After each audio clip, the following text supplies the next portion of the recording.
You could have abandoned the word and just talked about what you were trying to summon behind the word. So rather than saying like, you're an advocate, and then he's like, I'm not an advocate. He's like, well, you're kind of an advocate. He's like, no, no. What you should have just said is, Concerned about is that people will be disappointed when they like are like, oh, okay, I'm willing to go to therapy, and then they expect Dr. K, and they're not going to get Dr. K. Right? I had a really, really, really big drug experience when I was 30 that just destroyed my world for a solid year afterward.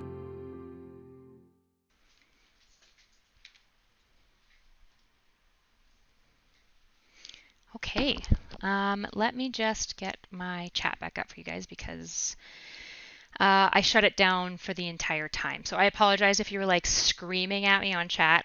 I completely, yeah. I don't know if Destiny, if you're around or watching, I don't know if you'd like to chat about anything. I think there's probably lots of people who are watching. I think. There we go. There's All right. only one type Got of my eel. chat back. Okay. Hi guys. There's only one wow, type of eel. There's a bunch of you still Okay. here.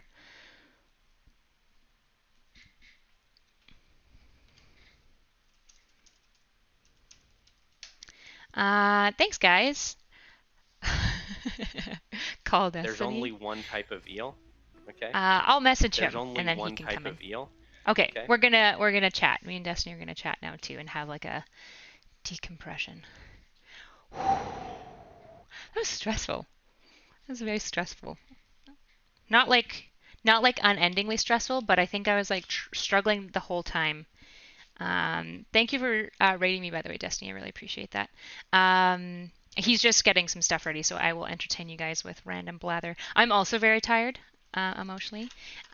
Thanks, guys. He's an intense guy, yeah, but he's a really, really interesting guy, and I think he thinks about things like well, and I think he gets like a really bad rap of engaging in things in like ways that he's not. Please breathe because you want to hear me breathe because my mic was bad and you could hear me breathing the whole time. Because if you could, none of my mods told me that you could hear me breathing. There's so. only one type Thanks of for eel. the subscription, guys, Okay. as well. I really appreciate There's it. only one type of eel. Yeah, okay. ASMR, ASMR, yeah. Yeah, what were your guys' thoughts? How did you guys feel about that overall? There's only one type of eel. Okay. On a rate of 1 to 10, how challenging was the conversation? I've had worse. Right, because like I've said, I've like worked in like forensic settings where like literally like my physical safety is at risk. So like even though the whole time it was like tense and intense, and I was really trying to like manage this like weird balance of like I genuinely like him and I like want to like I think something missing on Twitch is the like fakeness and toxicity that I think like you have to develop a callus to. And I'm not saying that I won't engage in that at all, but I genuinely think Mr. Girl is an individual that I could just have an authentic friendship with because he's such a like a deeply real person, basically. Like he really holds to that. I thought the lowest point was when Mr. Girl said Reckful was crazy. It's gone. I'm sorry. I'm not used to my chat moving this quickly. I really appreciate it though, guys. Just like spam it over and over. There are definitely ethical violations going on stream, just not limited to Reckful, but you are correct that Mr. Girl's righteous indignation appears points. Yeah, I wasn't saying that there were no ethical things. I think like submitting him to an ethics board is fine with me. Like you can evaluate it. It's just once they decide, we should probably go with that, and we shouldn't try to sway their opinion. What was that? One in chat, if you survived the MrGirl's stare, wide peepo happy. I feel like I did. I feel like there was only one time where we stared at each other, but it was like mutual. I don't know if I survived it. I feel like, yeah, I feel like one stare, 1, 2. I don't know what that means, what these numbers mean. It's very exciting. Now you have time would be good to hear about malicious definition. Okay, I think the definition of malicious is if you intend harm. Even if you later justify that it's for a good purpose, if you're intending to do harm, you're being malicious. To some extent, you could argue that yes, even exterminators being like kind of malicious because he's intending to harm the rats, right? It's just like not necessarily like as malicious as like intending to exterminate an entire race of human beings, right? Because socially, we view rats as less valuable than humans. and Hitler isn't stupid. He knew that socially people value those things. So, yeah.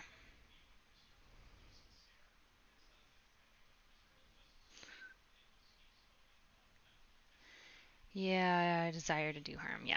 And that was the definition here. I can show you the definition that I found. Not that I think like Webster definitions are necessarily perfect, because they can't keep up with like changing language. Apparently, there's a really creepy baby movie about malicious as well, characterized by intending to harm or do harm. Intending or intended to do harm. So, yeah. Oh, it looks like my ad breaks have run. I kind of need to go to the washroom though, so it would be really nice if I could run something. Can you give a quick intro to people who you are and what your channel for new people? That's a really good idea. Thanks, chat. Brilliant. I'm not talking about Boss Baby. I'm talking about this creepy ass thing. So I am notsoErudite. You can call me Erudite or Airy, although there's a lot of Aries, so maybe don't. 'Cause I think there's like aristocracy as well. So you can call me Erudite. You can also just call me Kyla. That's fine with me too, whatever you prefer. I am a licensed addictions counselor, not a psychotherapist, just to be clear. Okay. And I am a psychometrician. 1 second. Okay. I'll quickly blast through this. I dox myself. No. Yeah, I'm okay with people like knowing my first name. It's not the end of the world to me. I'm going to do my master's in forensic clinical psychology in the fall, which is really excited. Not Kayla, Kyla. Very important. And I mostly talk about like social-political stuff. I actually have a big passion for like gender and mental health stuff. Like I want to talk about dating and relationships and gender because I think it's really important. And I think a lot of people just want a healthy relationship. Okay, I'm going to call Destiny now because he's waiting. I'm going to start the call.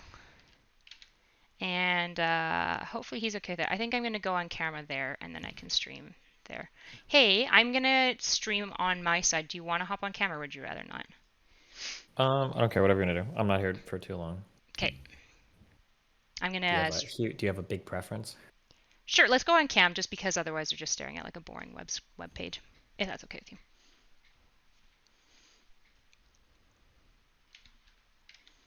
Okay, hi. Hi. All right, what's up? How you feeling? There was definitely a couple moments where I definitely was like, am I dumb? Like, I feel like this is like an obvious thing and I'm arguing it and I don't really like it's like these basic presumptions that I feel like the malicious thing or like the Hitler thing. I was just like, I don't really know how to argue this anymore because I feel like this is like if you fundamentally disagree about like what maliciousness is, I don't really know what else to do there. I think the feedback to this conversation is because Max is a pretty unique person, so it's going to be pretty unique to him. There might be some more general feedback, but some of it's going to be pretty unique. This works in kind of a general sense. Sometimes you run into people who have different definitions for words or different ways of understanding things than what you'd normally expect. And I think there's only one productive way to go when you run into that. I think it's just you ask them for their definition and then you just assume that to be true and then you just work from there. Because something weird that can happen sometimes in these conversations is you end up getting hung up fighting on like the definition of a word when it's probably not that important. If you just understand how they define it, then you move on from there. And some people have weird definitions, so it's like not worth fighting over. Or if you, that's like in the, if your goal of the conversation is to have like a good conversation around a topic and you want to talk about that topic, that's the way to go. If you're looking more for kind of like an argumentative thing, or you want to challenge somebody to be confrontational, then you can start fighting on the definitions of the words. But sometimes people can define things in some ways that are so like arbitrary that it becomes meaningless. Like I think the malicious thing was what like it became so reductive that it became a little meaningless. Like, okay, well, would you not say that? So you're saying maliciousness requires intent. It's like, yeah, well, wasn't Hitler malicious? No. Well, why not? Because he didn't think the Jews were human, so treating them poorly wasn't a malicious act. Well, okay, well, who's malicious? Well, serial killers. Well, what if serial killers dehumanize their like victims first? Well, Like it's such a weird reading of that word that Yeah. it's almost not even worth like debating on that, because why do it? Yeah. That's probably the first time Yeah. I've encountered that to such an extent. Like I feel like I've encountered a fair bit socially, just like in my practice and stuff, that I just like I Hmm. was like, I don't know what to do with this. Like, but yeah, I definitely Hmm. probably just should have moved on quicker. Yeah, there was something that he said though. When people have weird definitions for things, I think as humans we try to understand the world um, in different ways. I think that there was like one nugget of information that he had there that would have been more interesting to tangle with, which I think I actually agree with him on, in that it's very rare when a person is just like outwardly malicious. Um, Usually people are being kind of selfish, or maybe somebody is just being inconsiderate, but like it's pretty rare that somebody's like being outwardly just I want to harm a person, you know. So maybe like extracting that nugget of truth and then moving the conversation in that direction is good, rather than coming back and fighting on that word over and over again, because some people will have definitions of words and it's like, okay, this is like I'm not gonna. And a lot of people will build a lot around these definitions of words, and you can't change their mind on it because it would require them to like rework a whole bunch of their ideology. So it's better to just like, okay, tell me what you mean, and then we'll move on from there, rather than trying to fight it, I think. Okay. So rather than tangling with like what maliciousness is, kind of engaging with this idea of like being outwardly malicious but not intending to, or like not Kind of, yeah, claiming that you're being basically. malicious. Yeah, and it's Okay. hard. The onus is on you to extract the general meaning. But like, Yeah. let's say I'm having a conversation with someone, and they're like, "I think Biden is a fascist," and I'm like, "Okay, what? When you say fascist, what do you mean by that?" And they're like, "Well, I think that you're a fascist whenever the government is engaging in a whole bunch of social spending." And it's like, okay, well, so at this point, it's like, do I want to argue? Like, it seems like they have a problem with social spending. Let's talk about whether the government is engaging in too much social spending. I would move the conversation to that part rather than, okay, hold on, your definition of fascism doesn't make any sense. Let's fight over that because it's just not really relevant. Like, once we finally agree on what the definition of fascism is, they'll say, okay, well, he's not a fascist. He's just somebody that is in favor of a lot of government spending. Well, we're going to talk about that anyway. So there's literally no point in like cleaning up the definition, you know? So like, say with Max, you ironed out what malicious meant. He might say like, okay, fine. Well, I would say these other things are malicious, but I don't really think that that type of maliciousness is bad compared to this type or whatever. And it's like, okay, well, now you're just moving the conversation to the next part, I think. Yeah. Okay, so the best question at that point is to be like, what is an example then to you of maliciousness? So you can like, if you can't agree on the definition, then you can get like a working operational definition of Yeah, what they or think they it have a is. definition. What do you think it is? And then you would understand that and then move on from there. That's what I would do. Otherwise, yeah, you get bogged down all day in fighting over weird semantic stuff. That yeah. Yeah. What do you think about? Um, Oh, sorry. Go ahead if you have more on that. yeah, I'm gonna be super critical because you just did it again. You have to be more assertive. What the fuck? Yes, I think so. That is an area where I'm noticing my like counseling skills are struggling because like the whole point when you're trained as a counselor, and this is why I'm like this is where like being a counselor is tricky because like You don't want things to that interrupt your client. you're trained in become just habitual even if you're not the client, right? Because it's just like I'm just trained to build rapport to some extent, not because like and I'm trained because I like doing this job, right? And I like Hmm. building rapport with people because I like people by and large. Hmm. So yeah, that's definitely I'm noticing in like these type of spheres I need to get over because it's not my like it's not my modus of operandi when I'm talking to somebody that I don't know, right? If it's a Yeah. friend or my family, like fuck it, whatever, I'll do whatever I want. But when it's somebody I don't know, I kind of go back into like let's find and build common ground first. Hmm. Yeah. Which is okay, but you can still be assertive. If it's because if it's an argument, it's important that you get your side. People like get really scared when you say like debate or argument. Like people have weird stigmas on this, but like you are in a debate, you're in an argument. So I think it's important to represent your side, because if you let the other person take the reins all over the place, you kind of end up getting dragged from point to point to point, and then you never even really get to fully flesh out. Like I must have listened for I don't think I'm exaggerating, but it was like a full like 7 or 8 minutes, I think, where you were trying to get out like one answer and you never actually could do it. Yeah. You kept yeah, and it was like, oh my god, just finish. Like I think I was screaming, where she was like, just fucking finish, just fucking talk over, just finish the answer. But you like kept letting him like drag you off into another area, and it's like, what the fuck? And then I think he even said at the end of that, he's like, you won't answer my question, or whatever. And then you actually finally responded, like, I'm trying to. And it's like, yes, Jesus Christ, yeah. Yeah, it's tough, right? Because I don't think I like he like when we had chatted a little bit like through DMs before, he was really open about being like, I'm mad. This might be an argument or a debate, which is super fair. And I was like, that's fair. I'm hoping it's discussive because like I genuinely really like Mr. Girl, and so I think I was trying the whole time to approach it from like, I don't want to fight you or debate you about ideas. I want to like talk with you, which maybe is just like dumb to do on Twitch. I'm not really sure, but like genuinely, like the thing of like I'm interested in just like authentic being friends is legitimate. Sure, but I think it's fair to say that we have different goals with different conversations, right? That's So your way of talking to a patient in terms of building rapport, that's a highly effective way to build rapport with somebody. That style of conversation would probably also work on like dates, right? Where you ask people questions, let them talk about themselves, and then they feel like you're genuinely interested in what they have to say. But my understanding is this conversation from the outset was probably a little bit more confrontational. You already knew largely, or at least you had the general outline of what he believed. There might have been some things you wanted to clarify points on, but you wanted to stick at a position that was in contrast to his. So when the goal of the conversation changes, I think the conversational style probably needs to adapt along with it, because when you're using an inappropriate conversation style and it doesn't match the goal of the conversation, then the goal isn't achieved, right? If I go into a date and I'm asking something, like my goal on a date is what are the questions I can ask to get you to talk the most about yourself, and then be reflective of that back at you because it feels like I understand you and we're having a good conversation. If I have that kind of argument publicly with a Nazi, it's going to look really bad for me, because he's like, fucking Jews run everything. They're it's like, yeah, man, I understand why you say that. Like, white people are being genocided. Like, yeah, amen, dude. Like, it's good. That's going to be a weird, right? In a confrontational conversation, my goal is different. So the style of conversation, I think, has to be significantly different.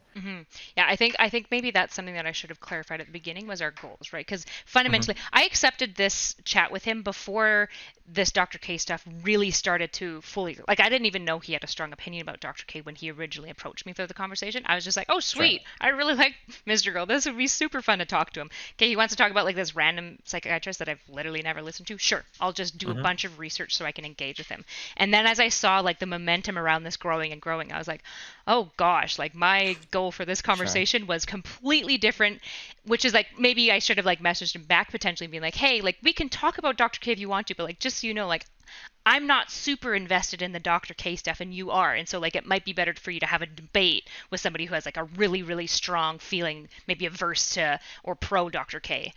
So like perhaps like establishing, like being more clear. Like I felt like I was clear about how I was like feeling and thinking about stuff, but perhaps being like, just so you know, like my goal is like, I think it would be good if he like changed his like approach to these things. But like overall, like I'm like, if he doesn't, that's not going to change.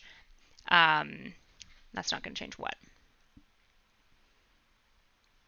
It's not going to change your view of Mr. Girl, or what? Well, I'm trying to decide if that's would it change my view of Mr. Girl.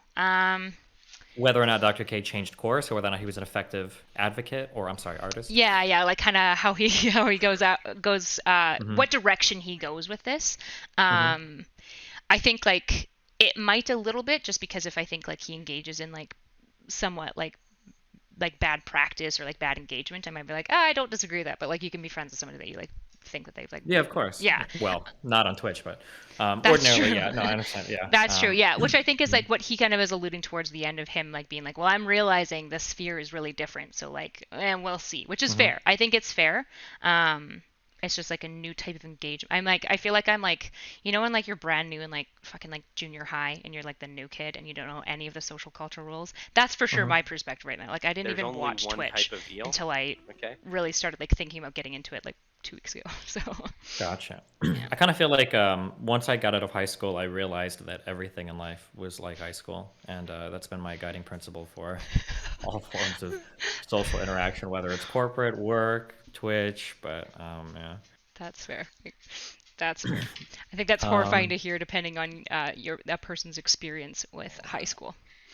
A little bit, kind of horrifying, kind of comforting. I think people are pretty predictable. I don't think that like people are crazy. I think people just are a little selfish. I think for Mr. Girl, I think it's possible to maintain a friendship with him while disagreeing, though. He seems like that kind of person that you could have disagreements with and still be friends with. Yeah, I agree. Which is why I was like, we could actually maybe be authentic friends, even in a Twitchosphere, which would be kind of cool. It would be like something that people don't usually do, is like actually maintain a legitimate friendship. But for sure.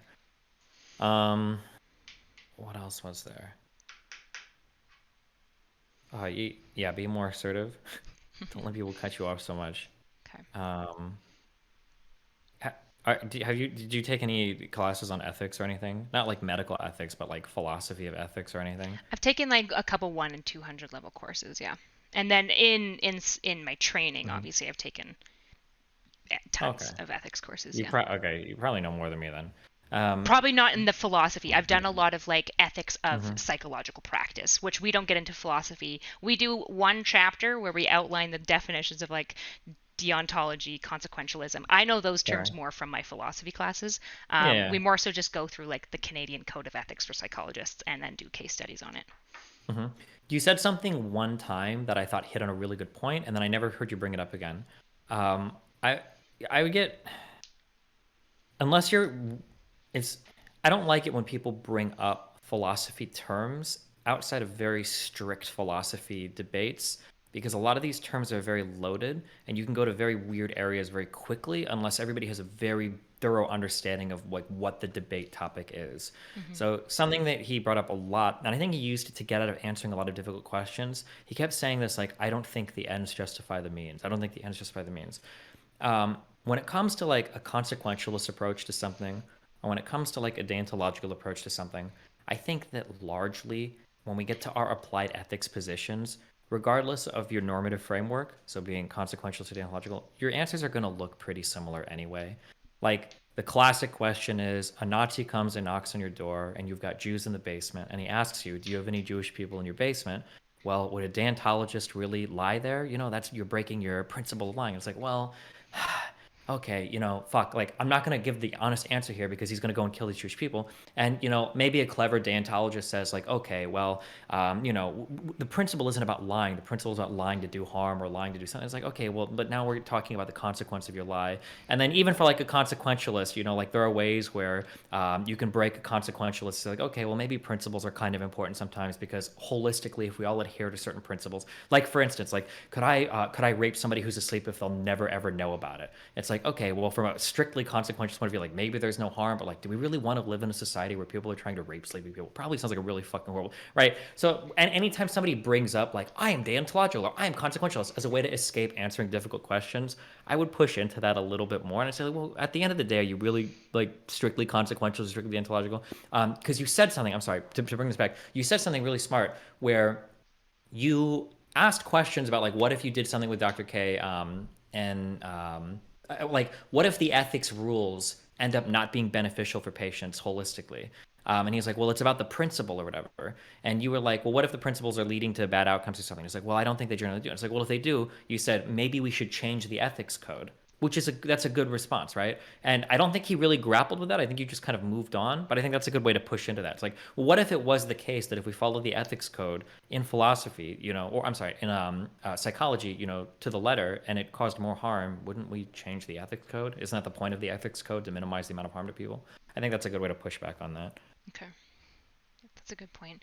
I'm because curious. Rules do change over time, right? Yeah. I'm curious what you think about kind of this like artists, social advocates, and like the responsibility piece that comes with it, right? Because I think I was struggling because it felt like he was saying, well, I'm an artist, avant-garde, so like I don't feel a responsibility. And I'm like, you might not, but I feel like you still do, because you're shifting into like social advocate territory. And like whether you want the responsibility or not, you're wanting to do the advocacy. So you like, I guess in my mind, I'm like, you fundamentally like should take on like, you don't have to, you're not obligated to, but you should, right? Especially somebody like, I think he cares about harm and stuff like that. Like, I think he genuinely would care about that stuff. And I was just really, I didn't know what to do with that precisely. I like the way that you phrase that right there was perfect. I don't always tell people that they have to act certain ways. You just need to be aware of what the consequences of your actions are. That's the important thing. So if you don't want to call yourself an advocate, or you don't want the responsibilities of being an advocate, that's fine, but that doesn't free you from the consequences of being an advocate, right? If you don't want to harm, or if you don't want to attack Dr.K or have your fan base covered, blah, blah, blah, okay, that's cool that you don't want to, but it doesn't really matter, right? If he's an artist, you can attack him with the concept of the death of the artist, which is once you've released art into the world, people are going to engage with that and use it in ways that you never could have imagined. Now, whether or not it's your responsibility to be aware of that engagement, I mean, that's a conversation you can have with an advocate or with an artist. Both of those people deal with that. Advocacy and art can be closely intertwined with each other. Lots of popular culture movements, lots of avant-garde art movements have incorporated forms of advocacy. I mean, art is traditionally like a pretty progressive institution that challenges cultural norms. So, I mean, yeah, I think you're right there, but I think that was where you could have abandoned the word and just talked about what you were trying to summon behind the word. So rather than saying like, you're an advocate, and then he's like, I'm not an advocate. It's like, well, you're kind of an advocate. He's like, no. What you should have just said is, the things that you're saying are going to drive people to do certain things, or you might create a group of people that are driven to do a certain thing. Are you okay with that? Are you okay if this group of people takes your message and applies it in a way that is ultimately harmful? So rather than calling him an advocate, just talk about the consequences of his advocacy without using the A word, and then maybe you can have a conversation there. Okay. This isn't relating as much to Mr. Girl, but it made me think of this, which is like, I would say like he wasn't as bad as like I've come across some artists that like seem to really be averse to responsibility for their actions. I'm just curious basically if you have any like thoughts on like, maybe that's just like my selection bias of the artists that I know. But it's something that's like been frustrating, is like artists kind of being like, the art is the art for like that, and like the effects and consequences of it don't matter, which I've always been like, I don't know if that's an artist thing, or maybe I've just like, and I don't think this is exclusively. Yeah, it's a very naive reading of all art. The only reason why your art means anything is because the society that it exists in is giving it that expression and its power. So for you to say that all of the expression that exists in society matters up until the point to where your art is created, and after that the impact you have is irrelevant, is just an incredibly stupid and naive reading of how art functions in the world. Right? No piece of art stands on its own. That doesn't make sense. It has to be perceived by humans living in some culture or some society. And you're going to give something back when you create that art. Now, if you want to say, I don't give a fuck and I don't want the responsibility for it, sure, I guess that's fine. I think it's whatever. But at the very least, you have to acknowledge the impact that it could have, right? Yeah. Okay. So it's just something that like have you noticed it as a trend in artists, or is that just my selection bias? I hate artists. They give a lot of dumb fuck takes about literally fucking everything. This is from somebody that went to music school, so I right. love art. I love Yes, music. I always forget that you did music school. Piano and everything. I was gonna say I'm a booger eater. It was literally a saxophone and a piano right behind you, but some people are just hobbyists. So yeah. Okay. Interesting. Yeah. My maid of honor actually is an artist and went to like art school, and so I've just spent a lot of time around her friends, and that was just always like, really drove me crazy. It's just like a really boring, immature, like, you have to acknowledge that like the art you create is going to have like ultimately, unless you're literally making art in a closet that nobody else is ever going to look at, right? Ultimately, you create art for other people. You want other humans to have some sort of emotional reaction or engagement. You're invoking a feeling by creating a piece of art. Like, how can you say that it's not going to have an effect? Like, I don't understand. Like, to say that your art doesn't affect the environment around you is almost to betray the entire purpose of art. Unless you are literally just creating a personal piece of art to stash in a closet that nobody can ever see or interact with. Right. Like, it necessarily, like, if you're making it to make a statement to the public, you like necessarily have to acknowledge that it's going to impact the public, and you are obviously the nuisance of that reaction because you put it out there. Okay. I'd be curious about, because we kind of got at the end into like that weird friendship conversation with Twitch, which I know I think you've had with Mr. Girl as well, and I imagine it's going to come up. As somebody who's been doing it for a long time, you've probably had to deal with it often, because it seems to be like this hang up for, I don't know if it's just Mr. Girl, but he was very hung up around this, like, if there's money involved, what is actually the nature of the friendship, which I think is a valid question. It's just not obvious to me that like a friendship can't be legitimate and there be benefits financially for both necessarily. Yeah, it could be, but at one point you have to choose. There's going to be a situation where you have to make a choice, and it's going to be based on your friendship or it's going to be based on your financial well-being, and it's just going to depend on what you feel more strongly about at that time. My rule for people in my life, in my personal life, is I don't trust anybody until we've been through like a serious situation where you could have fucked me over and you didn't. Until then, I don't trust anybody. I don't care. Like, no amount of words means anything, and then no amounts of like being friendly means anything, because that can always be like a business move. Right. If a situation comes up like tomorrow, where like the whole internet castigates, Mr. Girl, and it's like, you're a horrible fucking person, you're horrible, and everybody that associates with you is horrible. But then you still talk with them on stream. You're like, oh, fuck it, people get mad or whatever, but it's okay. Then that's like an action where it's like, oh, okay, well, it looks like you're choosing for Okay, but in my personal opinion, I think you have to go through something. There has to be a big situation where you could have fucked somebody over, or could have like been, like backstabbed them, or like just stopped platforming them, something like that. And then you choose not to, and then it's like, oh, okay, then maybe this, now you can kind of see the true intentions of a person. Yeah. Right. Do you think that the size of the streamer matters for that, right? Like because he kind of pointed out like there's no situation where like somebody as tiny as me is ever going to be able to backstab you, even if I tried, right? Like I would have to work pretty fucking hard to do that. So do you think like size, like to what extent does size matter in these types of situations, would you say? I mean, it all depends. Like, you can obfuscate. I mean, you can just rationally think about this. Like, it might be the case that, let's say I'm friends with a small streamer and I'm constantly hosting them. They've got 200 of my viewers, and then some public shit comes up where everybody's attacking me, right? They're still technically incentivized to be nice to me, because if they left me, it's not like they're all of a sudden going to grow massively. In other words, that's just kind of like a calculation you have to make from person to person. But Yeah. I mean, like, the more time you go through, something, like the more circumstances you go through with somebody, and then the more you see how they act. Like, yeah, people talk a lot. Talk is cheap. Right. So you're saying size matters.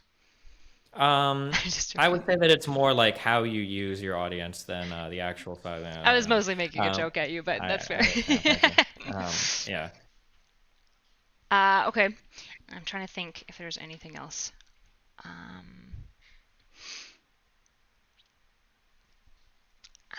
I take notes when I talk to people. I noticed you take notes when you talk to people. Yeah. I generally only do that in debates where I'm trying to hit every point at the end.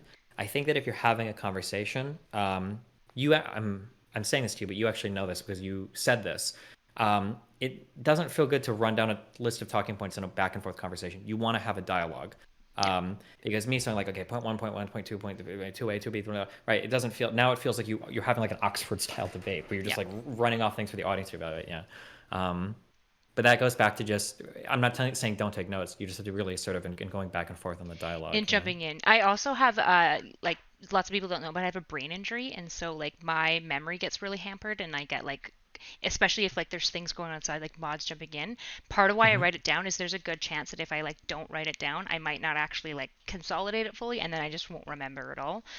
So in general, like I really prefer taking notes with other things, and I totally recognize the like effects that will also have, which is in part probably why I'm less assertive, because I'm taking these notes, so I'm just willing to sit back and wait.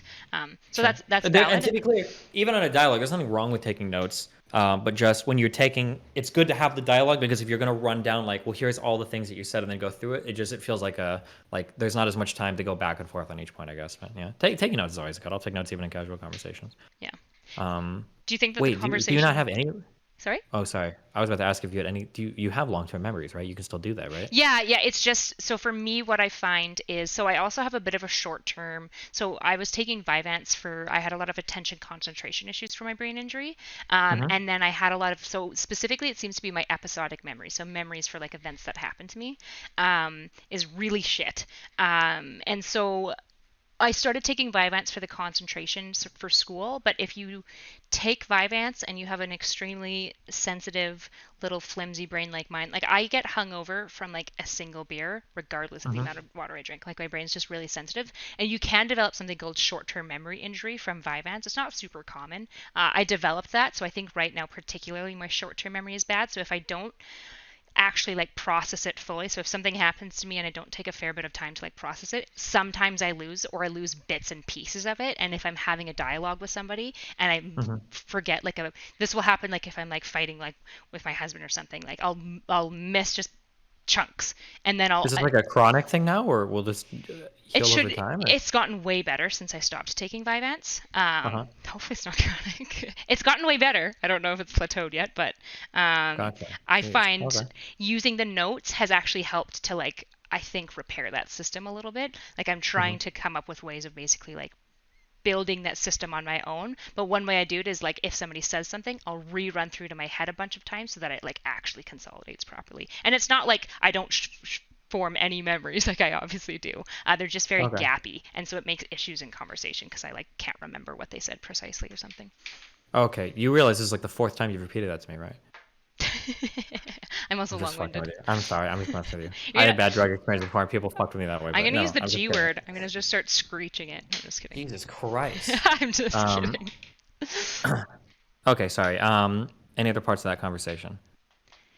Do you overall think it was a good, fruitful conversation, or was it like mostly just a like bad, messy conversation? It seemed really aggressive. I caught mainly the last half of it. I'm going to be honest. I was very emotionally inhibited at the time because I was playing League of Legends, so it might have been not as bad as I thought it was. Um, the most frustrating thing, I've told him this before, and we argue about this, is it feels like a lot of the conversation is restricted around just like really silly semantic distinctions. Yeah. Like, what does it mean to be an advocate? What does it mean to be malicious? That was there's sometimes it feels like there's a lot of meta conversation, and I think that and it sucks because a lot of the things he talks about, I think there's a lot of really interesting stuff to talk about. Like, in my opinion, the most interesting thing about the Dr.K thing is, let's say that there are major ethics violations of how a therapist should act, which I think is fully possible. But let's say he's doing overall, or he's contributing more good anyway. Yeah. Is the trade-off worth it? I think that's the really interesting conversation. Yeah. Did you guys did you have that conversation at all? It felt like we couldn't go down there because then it felt like it seemed like any time I tried, because I agree, like that's the thing I'm most fascinated by, because like I said, I think insurance companies have created certain like policies and there's just ethics that are too slow that actually are preventing psychotherapists. Like the fact that no psychotherapist wanted to get on stream with him is like, I'm like, that's a problem. Like academics need to be talking and educating people about this shit, but they're not willing to because of liability, not because of morals or ethics. But it felt like it just felt, I don't know if I like drove it in the right direction. It could have just been on me that I didn't like drive that point enough, but it felt like anytime I tried to go into that, it was kind of this like deontological, like, yeah, but it is wrong and it's abuse. And so like how, like, I don't know. I just didn't know how to drive it in that direction. Oh man, he was hammering you on that one. You don't know what abuse is. I was like, but I didn't want to like get into a pissing match of me being like, what do you mean? Like I'm going to get defensive here, because it's like, it's not helpful in any ways, basically. Yeah, I agree. But yeah, just that was so it's another clear, one. Like, what does abuse mean and everything, right? I have a pretty good understanding of abuse. I've worked with like women who have been abused, and I have worked with abusers. So like, I have actually a decent, good understanding. I'm not saying perfect, but I'm not like naive when it comes to abuse. Just for the viewers out there who are like, is she a naive idiot? I don't think so. I also think I think it's worth it. You almost did this as well, but you let this drop a little bit. I think that working with counterfactuals is good too. I think you asked this one time, like, oh fuck, you forced him to give a counterfactual, but you didn't actually push as hard as you should have. You asked him, well, what would you have done in Dr. K's position instead? And the answer that he gave was actually incredibly ridiculous. I'll have a private talk with you and refer you to another private practitioner, and then you can go and have that therapy. Like, if Reckful was that easy to convince, he would have just had one, right? Like, he'd already had like horrible interactions with. Why would you talk to another mental health professional where if they feel like you are in imminent danger of hurting yourself, you're going to get committed again to an institution? Why the fuck would you ever risk that if you've already had that experience? Which I think is an issue that a lot of people don't understand sometimes, for people that have had, no offense to you or anything that you do, but I'm sure that you understand that it's not many people have a good experience with the state if they've been committed to a mental health decision against their will, and they can't leave until somebody signs off on it. It's a big difference between that. That was an answer, but when he gave that, you could have leaned really hard into that and have been like, okay, well, it's also not fair too, because you're working with the flawless, perfect information that now we know that Reckful has killed himself. And in an alternative world, maybe when Reckful doesn't talk to Mr. K or Dr. K, maybe Reckful is still alive. You know, that's a false dichotomy, though. It could be the case that if he never talked to Dr. K, maybe he would have killed himself a year earlier. Maybe he would have killed himself 2 years earlier. Right. Maybe he would have killed somebody else and killed himself. Who knows, right? There's a ton of different potential things that could have happened that we don't know about. It's not like it's either Dr. K killed him or Reckful is alive and happy and healthy today. Those aren't the only two possibilities. Seems distinctly not the case that those are the only two possibilities, right? Oh, and there was another deontological utilitarian error you could have pushed him on. It's like, well, we can violate the principle of Reckful's patient confidentiality because he's dead. Well, isn't that like an outcome-oriented thing? Aren't we saying the ends justify the means there? Isn't that outcome-oriented? Like, isn't it the principle of protecting a bit? Now, you could argue, well, the only reason why we protect somebody's information is because it could do harm to them today. But now you've slipped into the consequentialist thing. He's like, oh, shit, well, there's harm being caused if we do an action, and that's why the action is wrong, not because of the principle. But bringing philosophy and ethics into normal combos is so cancerous, but yeah. Yeah, that was anything that got like too much into like evaluating Reckful in like a very practical way, I wanted to be really careful of, because the reality is like I'm completely new. I didn't know him personally or even as like a watcher at all.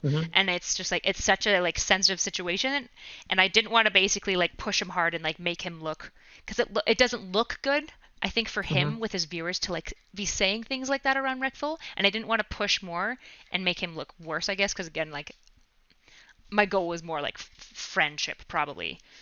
Sure, yeah. Yeah. But I mean, like, much the same way that he said if Dr. K is going to talk publicly about Reckful, he's going to talk publicly about Reckful. If he's going to cite Reckful as an example for a great harm that Dr. K is committing to kind of bolster his argument against you, then you kind of have to be willing to play on the same ground if it is an argument you're going to have, right? Yeah, that's true. I also think Reckful is a really interesting case to examine because he had a brother that was on SSRIs and he killed himself, which makes it really hard for you to get a prescription for any SSRI, sometimes impossible. And he'd already been committed once forcibly against his will. So this is like Reckful. And he had attempted multiple times, right? Or just once? I don't know if he attempted more than once, but I know that he went to an institution against his will one time. So that means there was probably a risk of another, at least, because previous attempt history is really serious once you're looking at like a suicide risk assessment. Yeah. He might have done it. He might have attempted once when he was 16 or 18. I don't remember. He said 16 in the videos. Yeah, he said. I've spent so much time. I know those. It was 16, but I didn't know if he. It feels like he alluded to potentially more, but he didn't like specify dates or times, so I wasn't sure. Yeah. Yeah. Yeah, but so yeah, I mean, like the idea that he could have just been recommended to another therapist, I think is pretty silly. Yeah. Yeah, that's fair. Yeah. What does it mean to? Oh, go ahead. I was gonna say, here's the thing. I actually think ethically that might have been the best thing that other psychotherapists would, because people like this is the issue. Like, I'm sure he's watching, or he might watch this later, and he's going to be frustrated. But I really do think psychologists engage in, like, yes, they want to care for their client, but they also don't want to get sued. And I think like a large reason why like certain things happen is because of that. And I think like in the case where like a psychotherapist is basically like, I'm going to just refer you on, is in large part they kind of want to escape the liability. And I'm like, that's an issue actually where I think like we fail. And like some pretty major psychologists, like, I don't know if you know much about Marsha Linehan. She's like the founder of DBT. She talks a lot about this, and like when she sets up DBT, she like actually like contractually sets up like basically completely different ethics that normally we would consider breaches of ethics for brand new clients, because she like recognizes that basically like as a mental health field, we completely fail to meet the needs of like acute and severe clients. Gotcha. Where DBT was, I think, branched off from CBT almost specifically, I think, to deal with people with borderline, right? Borderline and treatment-resistant addictions, I believe, was her main kind of two focus. But borderline was for her personal, because she has borderline. Yeah.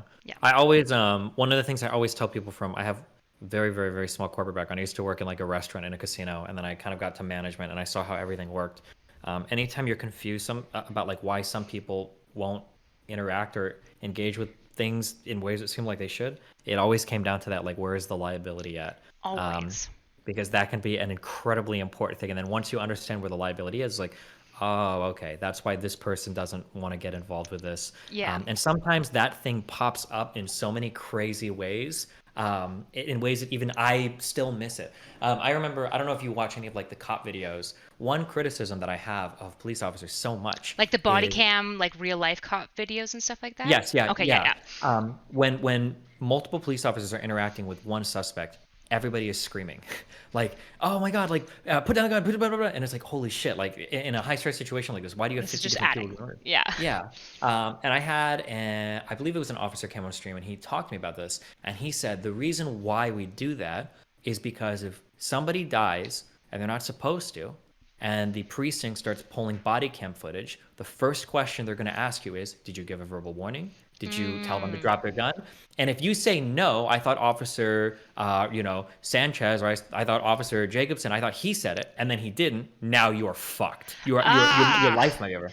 Yeah, and That's it's like, and then when you crazy. get that answer, yeah, when you get that, I was like, yeah, fuck, liability, yeah. Liability is That, literally putting people's lives in danger in that situation. This is why part of me just want to be like, Mr. Girl, it's the insurance companies. Like, we gotta get them, you know? Like, but I'm like, maybe that's my bias. I fucking like have a big not stick. even really. Is it even really the insurance companies? You could also argue that it's the sports. litigious society that we live in as well, right? Because Yeah. even if there were no insurance companies, right, it might be the case that somebody's family decides that they want to sue a practitioner because, well, my son was in your therapy and he killed himself, and now I'm gonna fucking sue you. And I found out somebody else talked to him, or this person was talking to my son, and you didn't even have a real relationship set up. No, I'm gonna sue you, right? So it might not even necessarily be the insurance companies. The rules that they set up are probably strict, not because they're evil, but because they have to protect themselves and their clients, who are the psychologists and the therapists, from outside litigation as well, right? Yeah.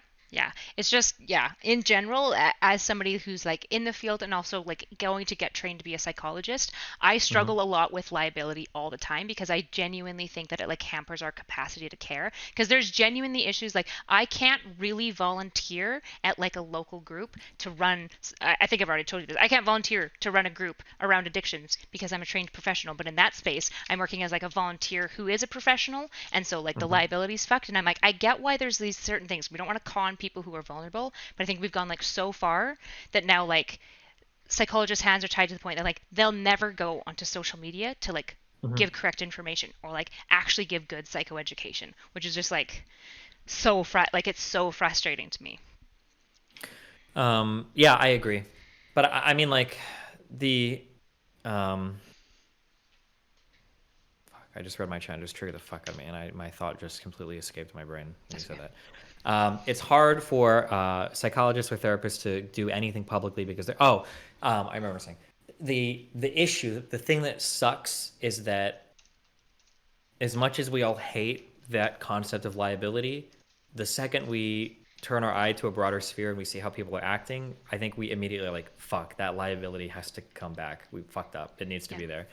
Like, the liability doesn't need to be there for the people that shouldn't have liability, but it's impossible to make that determination, right? There might be like a really, like the best intentioned person that knows their stuff and they want to go out and they want to volunteer and help people and they do that. And you know what, man, liability, it just hurts their ability to get things done.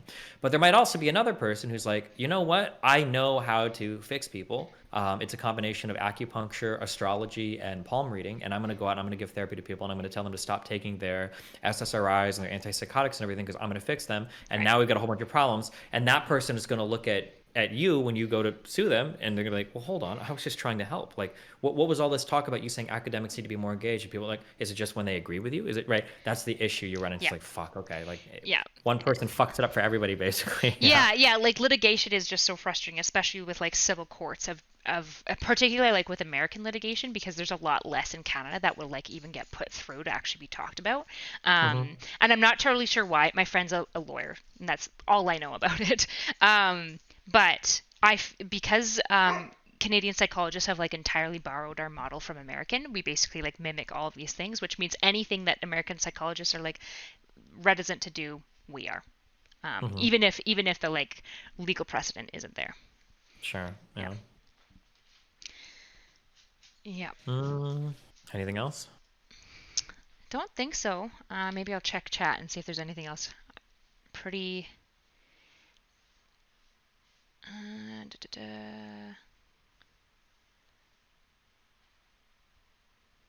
Don't know. Do you have any opinions about Dr. K overall? Do you have like anything you want to weigh in or? I feel like he does. I feel like he is exceptionally good at conversations.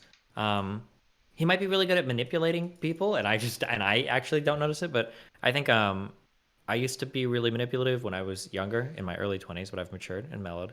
And I've had lots of conversations with lots of people, and I feel like he's genuinely pretty good at understanding and reaching people. So in terms of that, I think he does a good job.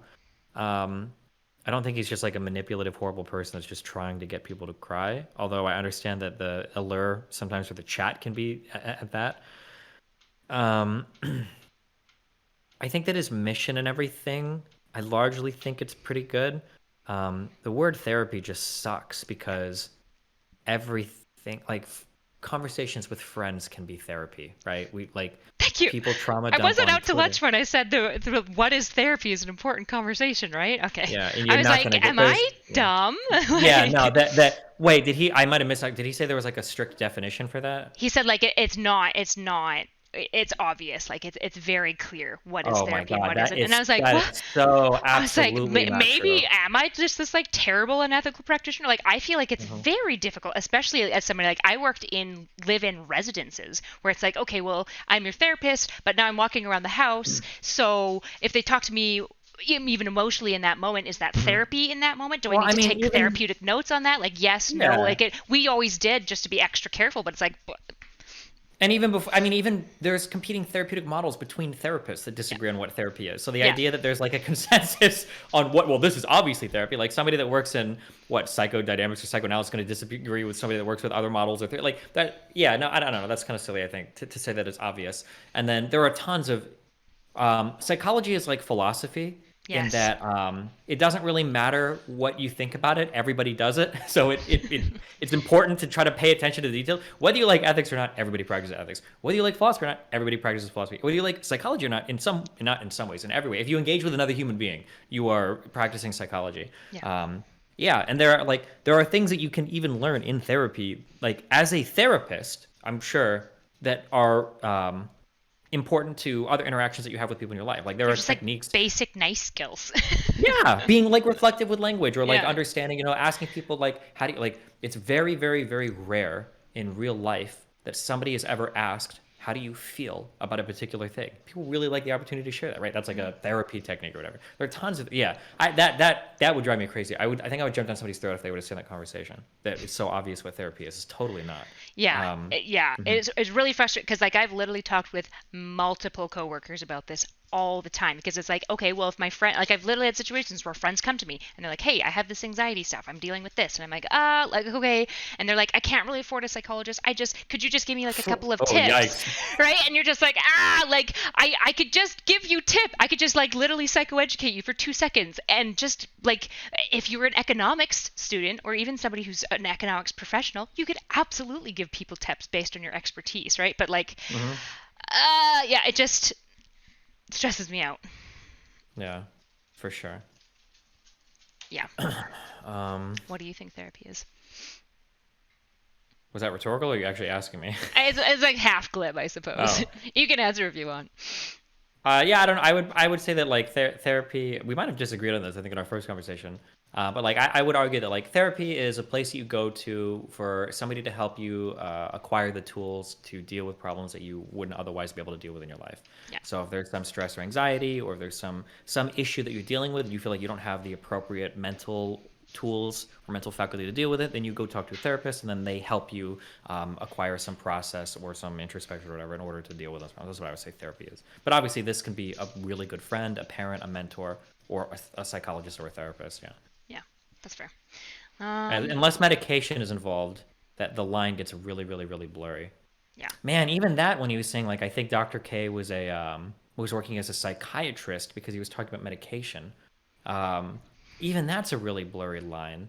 Like that's a conversation that like if a girl mentions something like, oh, like I blah blah blah, it's like, oh, well, did you change your birth control? Like, am I a psychiatrist now? Am I practicing psychiatry because I'm asking a question like that? Yeah. Or Yeah, and like Dr. K was like redundantly careful about like anything psychiatry, anything medication, right? Like it's pretty obvious based on what I think that like Dr. K is pretty opposed to like most drugs, not like medications, but like psilocybin, I mean. But he really, really tried to be careful when he talked to Reckful about his psilocybin use, even though I think most people would agree it was probably more than was healthy. He was doing 2 grams of mushrooms a day. Yeah. So yeah. It was a lot. Yeah. It's a lot. Let's see what else. Somebody. Oh, sorry. Go ahead. I'll ask. There's a chat. I write down my shit, so I never forget. Nice. Good lesson. Somebody was asking. Oh, it just disappeared. Shoot. Somebody was asking if they felt like there was logical inconsistencies in the ethics morality conversation. I think they asked on MrGirl's side. I'd be curious on either side, to be honest. I'm not just here to like throw somebody under the bus. Like I'm curious about both. I mean, like I would say that there were on his side, it felt like he was more on the defense and you were on the offense, even though he spoke more. because he was kind of defending his positions. So if you were being inconsistent, it's hard to see. But the issue is, I don't know if I could say that he was being inconsistent, because he probably just has a different definition for literally every single term he uses than what I would use. So it's hard to say that like this is inconsistent, you know? Yeah, that's fair.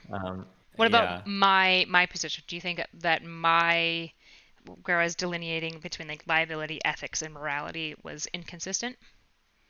I don't think I heard you stake out as many positions, because it felt like it was more of a conversation relating to his. Can you remind me, or I can bring just up? even state them if it's helpful. That might Yeah, just go be for more. it. Basically, I viewed liability as a question of basically insurance and like not Mm-hmm. wanting to be liable. Liability bleeds into ethics because ethics, as far as psychological practice, has to both take care of the client, take care of the practitioner, take care of the field of itself, and Mm-hmm. cover liability, right? Because anything that's outside of the ethics of the professional board, your insurance Mm-hmm. company isn't going to cover you for. Sure. And so I basically said, if you violate an ethics of Mm-hmm. that harms a client, it might be immoral too. Like it might be a Mm-hmm. bad action.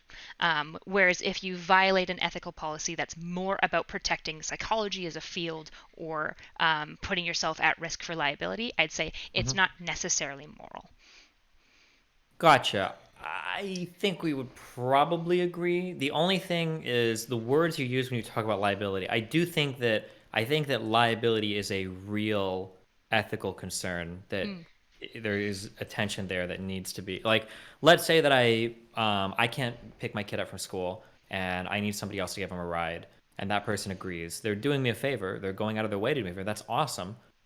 But if they get into a car accident and they kill my kid, I'm going after that ass. And if they're like, well, hold on, I was just doing something nice. Like, what the fuck? It's like, bro, you like, when you enter into a certain relationship or engage in a certain action with somebody else, you are assuming some level, explicitly or implicitly, some level of liability for that person's care. Okay. So I've noticed a couple times it seems like you have, and I can maybe understand if you're working in the field, that liability thing literally just hangs over your head as a fucking insurance question. And also because personally, we don't like to think of ourselves as like liable in a way that we could do harm to somebody, because I don't think we generally think of ourselves that way.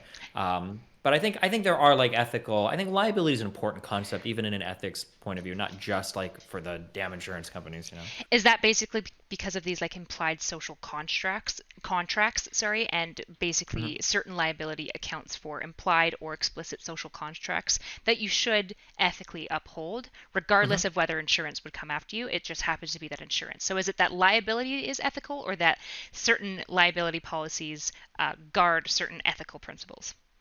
Mm-hmm. Sure. Um, Wait, are you asking me that, or is Yeah, that the sorry, way? that was a question. Is Yeah, it I the mean, I would case? say that like ideally, like ethics is here and like law is downstream from ethics. Yeah. So I would hope that like insurance companies and the values that they guard is downstream from whatever we believe is like morally the correct thing. That would be like the hope. Okay. But yeah, Okay. obviously it doesn't always 100% align in that way, but yeah. Yeah. Okay, that makes sense. But we probably largely agree there. I noticed that you frame it a lot in a pretty fuck the insurance companies kind of way. Yeah. Um, Yeah, probably because, yeah, in my position, I'm mm, frustrated often. But I can yeah. definitely understand that. It's probably just like anything that I think would like ethically be responsible. I think I'm a bit of like a virtue ethicist, so that's like anything that I think you're ethically responsible. I don't really care if insurance upholds it. I'm just like, obviously you should, right? But Sure. that's The probably problem with almost the arguably virtue, naivety.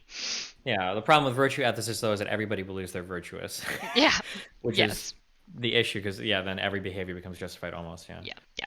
Um, the one thing that Dr. K does that makes me a little nervous, and I'm worried that I've been kind of like clip poisoned based on some of the things that I've seen.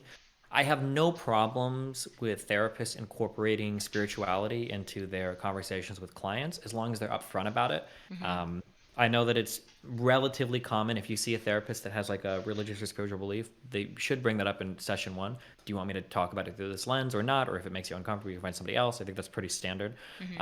And I think Dr. K gives the same disclaimer. I think he'll say, I feel like he said that to be like, do you want to have me talk about it through this lens? If you don't, then I don't have to. So I'm okay with that. I always get a little bit worried when um, it goes a little far. Like, I think that spirituality is a really good way to put a cohesive story to some kind of like discrete psychological or biological underpinnings that aren't as sexy or fun to talk about. I think that like stories and Ayurveda and all that can be a cool way to do it. But if it feels like that thing has become the driver instead of like the passenger, then I get a little bit worried. And I feel like I've seen some clips that make me wonder a little bit, especially one about how people's doshas could like predict the severity of their COVID-19 disease. That made me Yeah, wonder. it didn't look great. I guess whenever I've watched him, and in fairness, I haven't watched all of him, but in the last week I've watched probably 18 to 19 hours of him. I find that he very much typically uses it in more of a like mythological archetype spiritual Yeah. paradigm. And I would say, to be honest, I haven't heard him make many disclaimers of like, are you okay with this? Are you not? I think he does use it the first time, and then he kind of Hmm. just always jumps into it as like kind of a firm thing. Hmm. And so in general, like when I watched that clip, he was talking about specifically like dosha predicting, but the thing about dosha is it's very akin to like what we would just call like a personality test, it seems. Yeah, this is what I was saying is that like there's a name for this in stats, but like let's say that I create two new types and I say like I've got like the Garba type and then I've got the Durfta type Factor and the analysis. Garftas are always wait, what do you say? I think it's called factor analysis, where you're teasing apart separate factors. Yeah, maybe, but there's some.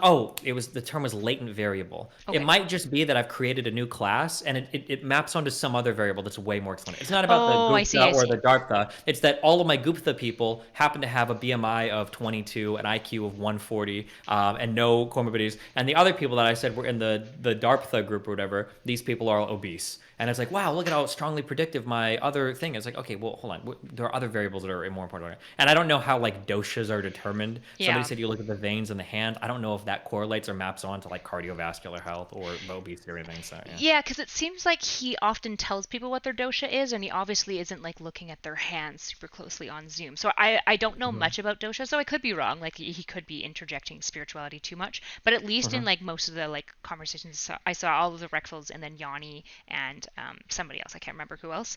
I Hmm. found that usually it was like exclusively archetype. And Yeah. I just like in general, I can understand if people are like problematic. It's just like archetypes that are oftentimes like deeply true for a reason. And my main contention would be like if you're a psychotherapist who does this, there are going to be clients who don't like it. And so that's Hmm. necessarily like either you need to change your practice for those new clients or you need to like outline it from the beginning that you engage in more mythological, because some Hmm. clients love that shit. Like it's Yeah. so deep and meaningful to them, even if it's not spiritual. Um, yeah, so I never Hmm. found too many issues. Obviously, if he's being like prescriptive about like whatever, I don't know much about dosha, so I don't really know. But yeah, Hmm. Yeah. Um. Yeah. Anything else? I don't think so. Um, yeah, I can't think of anything else. Uh, Who's your next big conversation scheduled with? it's a good question. I don't remember, which is why I write everything down. But I'm not joking right now. Are you worried about any of this stuff having blowback to your real life stuff or? Not at this point. I think like a lot of times, like most people in academia, they don't even know that like Twitch exists. Hmm. Um, in general, I should say I'm not. Of course I am, because I understand how like trial by media and witch hunts can work. And so it's like regardless of if I've done something right or wrong, it Hmm. could have blowback on me.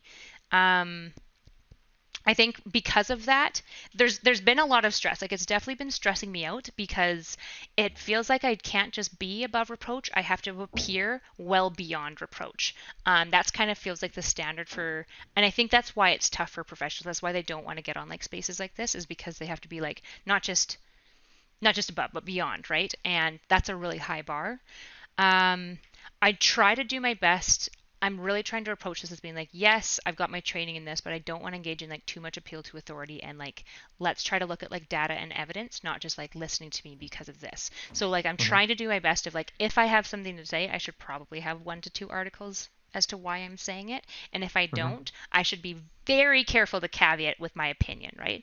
And so that's probably why I'm streaming less, because I find streaming right now has been very straining, because I'm constantly like running through like what I'm saying and thinking, because I want to be both as like honest as possible, Hmm. without basically like giving people like too much ammo if they like decided that they like hated me and like wanted to tear me down or something, because that would be my main concern, is like pissing somebody off and having it blow back in my face. For sure. Yeah. Or Do like you misspeaking, but that hopefully I don't like say something so like egregious that yeah, that at that point in you're kind terms of of an idiot. like number of patients you had, would you say it was like above or below 50 unique patients? Like over time, like in Mm-hmm. total? Yeah. Oh gosh. Would you so here's the issue. I've done a lot of group therapy. Mm-hmm. So do you consider everyone in my group therapy sessions, which changed, Sure. So it sounds like patients? you've had quite a few. Yeah. I would say that, yeah. And The I've done like at risk, like in-house support work mhm. where it's like therapeutic. It's not therapy, but there's like 10 of them that exchange constantly. So it's like, are all of those my clients, or only the ones that are like talk to? I don't know. So probably more than like at least 400. And then depending on if we say yes to like exchanging people in that room, more than like 2,000 minimum. Yeah. I'll caveat this very carefully because Okay. it sounds a little bit cold to say this, and I don't mean it that way, and I know you don't mean it this way. Well, I'm assuming you'll agree with me, but maybe you'll totally disagree with me. Yeah. But I'm sure that, especially in a therapy setting where people are coming to you for help, after somebody has said a few things, you start to pick up the threads of like, I understand, like, this is probably this person's problems. These are probably the questions I need to ask. We're probably going to get into this area, right? You start to develop like a feel for what's going on.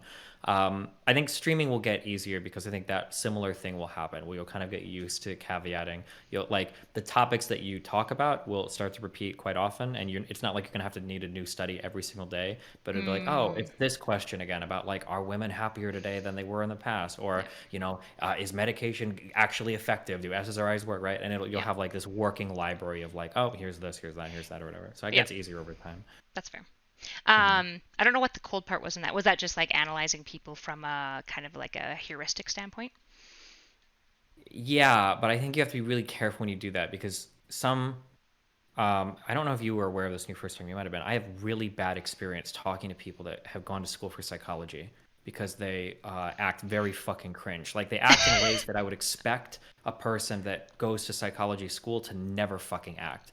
So the idea that Well, like you yeah. talk to somebody for like 15 minutes and you're like, oh, I can tell that you have an avoidant dismissive attachment disorder, and I can tell that you're definitely like very high in neuroticism and probably low in above. And it's like, what? Why the fuck are you even like that? Kind of like the very cringe, like, oh, like I'm psychology and I am Sherlock Holmes and this is my mind palace and I've literally analyzed every single person I meet. Yeah. So that isn't what's going on when you talk to somebody. We've instantaneously boxed them into everything. But like you develop like a feel for it's like when this person starts talking, it's like you can get a feel for where the conversation's going. Yeah, and it's actually part of standard diagnostic process. You basically so when you learn like a model of diagnosis, and it depends on what model of diagnosis you're working out of. Obviously, the one I like the most is you basically like you start with client history, and I try to approach it from like a bio first, psycho second, social, because bio is a little bit easier to track. Kind of. I mean, that's hard to say, but like it's a little bit less, there's less factors going into it than psycho, right? Where it's like what contributes to your psychological presentation is way more multifaceted.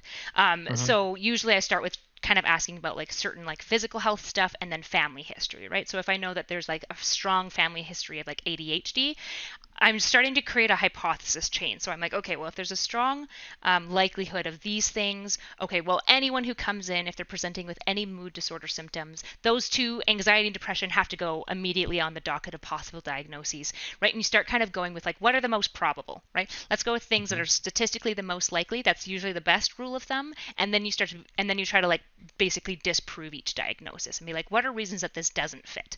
That's usually how I've been trained to approach diagnosis. And so like you absolutely use like tons of heuristics, right? Like especially like if you're in a setting that works with a pretty regular set of disorders, right? Like mood disorders become like pretty easy to tease apart. And if somebody has something that like pretty obviously doesn't match mood disorder, it like sticks out, you know? So that's been mostly my experience. You get to use like a structured interview style as well. So you have a guide to work off of as well.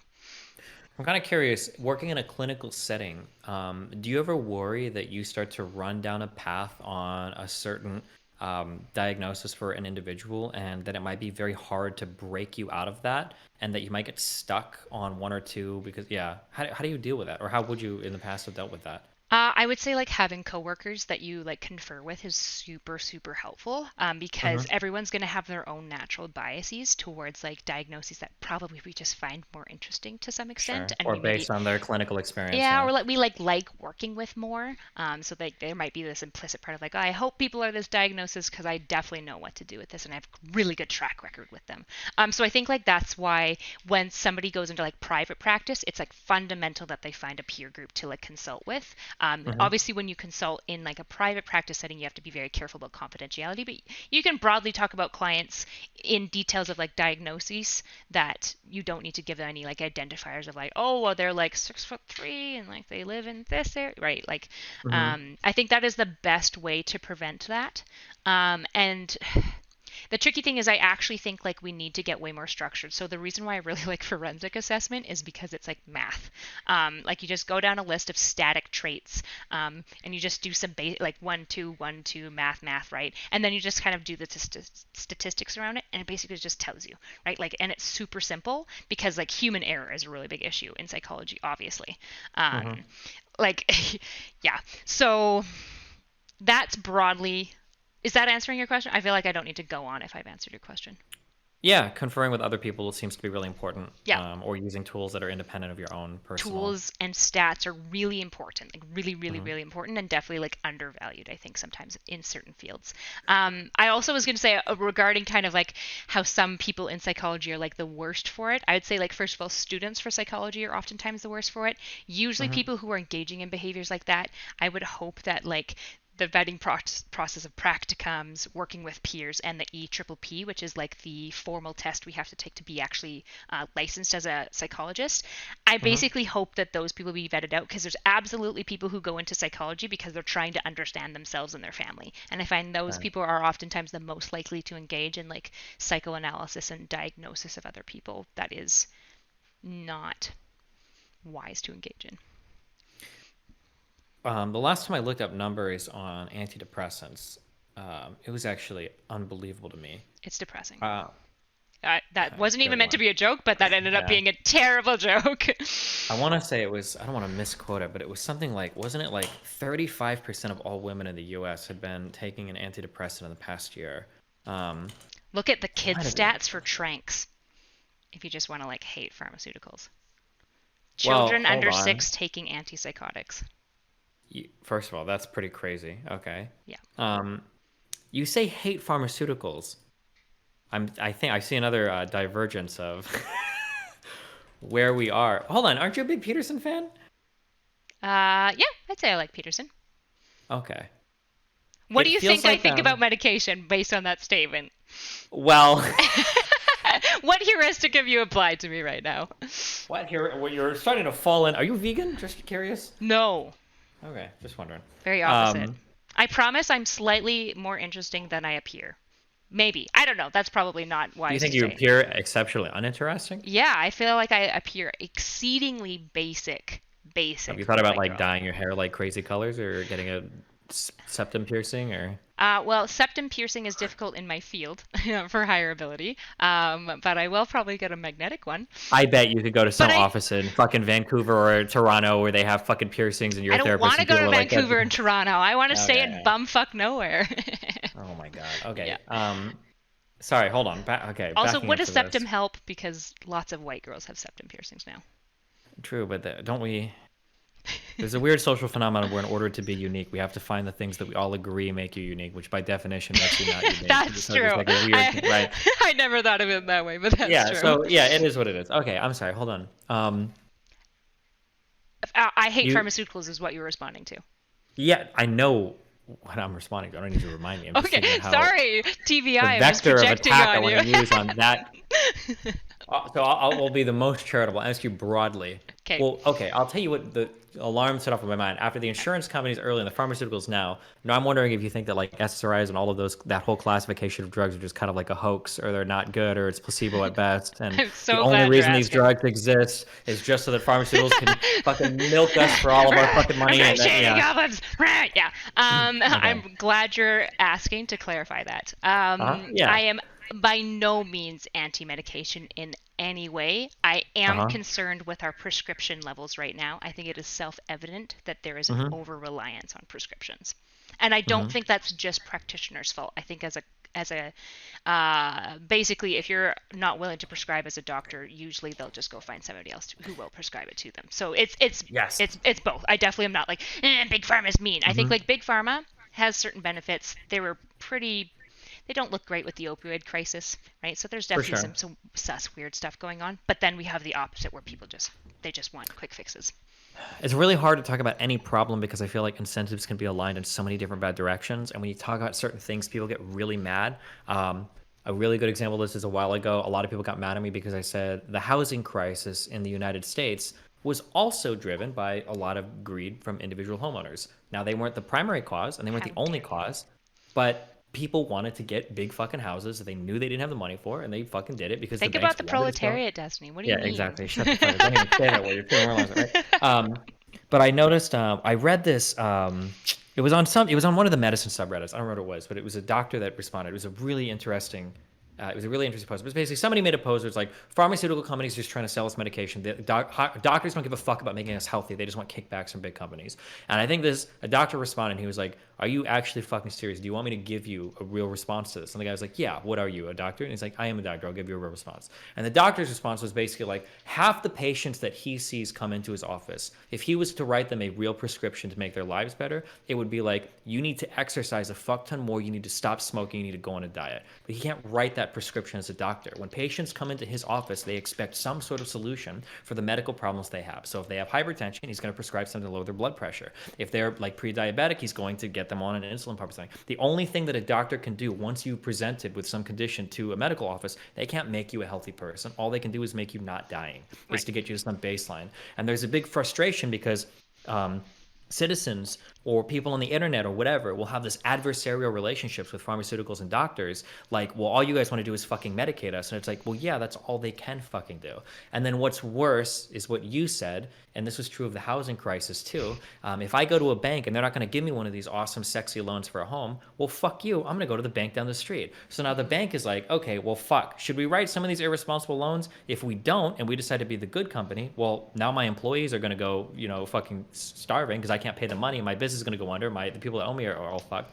And I think it's similar with doctors and therapists too, where it's like, okay, well, if everybody's saying that SSRIs or Vyvanse, ADHD drugs, whatever, we have to have these things, and you're not willing to prescribe them, it's like such a toxic environment. It's so hard to. Yeah. I don't even know where you would begin to break through. It has to be like a holistic change in the whole system, from the pharmaceutical to the doctors to the patients to culturally how we even view medication and everything. Yeah, totally, right? Because I'm sure most doctors would love to tell people like, hey, if you have like pre-diabetes, like here are some like basic health changes that you can make. And they realize like, no, everyone's gonna be like, fuck off, I don't want to do that, right? And they might be willing to do that, but then the likelihood of relapse is also like 60% for people who are like pre-diabetic. So it's just this like noxious cycle. So I'm definitely not anti-medication. I am concerned when doctors are putting children on tranquilizers, mostly because I think that that's a situation where the child isn't like desperately begging for the trank. The parent might be, but I think because parents are actually typically, when we take care of people, we're more willing to do more work on their behalf than we are even for ourselves, right? So if my dog is sick, I'm gonna like give her meds right on time. I'm gonna make sure she's eating the healthiest food and she's walking every day and everything that the doctor prescribes and then some, because she's something that I take care of. And then you fucking ask me to do that for myself. It's unlikely. And so my concern with doctors prescribing young children tranks at a high rate is, yes, you're like solving the parents, and you could argue, well, the parents might just doctor shop till they get a doctor who will give them tranks. But I imagine that there's a bit of both going on, and it's deeply like strong stimulants and tranks are very scary to me to put children on, because I don't think we actually know the ramifications of putting developing brains, particularly on tranks, because of how important engaging with like new experiences and stimuli is for a developing brain. Like tranks actually scare me more, even though there's less damage that they do to the brain in like a physical way. Yeah, I think I agree. One thing that I kind of worry about, and it's kind of like, this is a very normative, very ethical question to ask, and I know that psychologists and probably everybody that's like a scientist hates the idea that like it's not about philosophy, it's about science or whatever. But it does seem like there's a huge philosophy in what we pathologize. and it makes me a little bit nervous that society kind of becomes so hyper restrictive in terms of the types of minds that we can have. Like in the Western world, we're looking for minds that can sit in a classroom, be very attentive, absorb a lot of information. Yes. And Thank fuck you're talking about this. This is so important.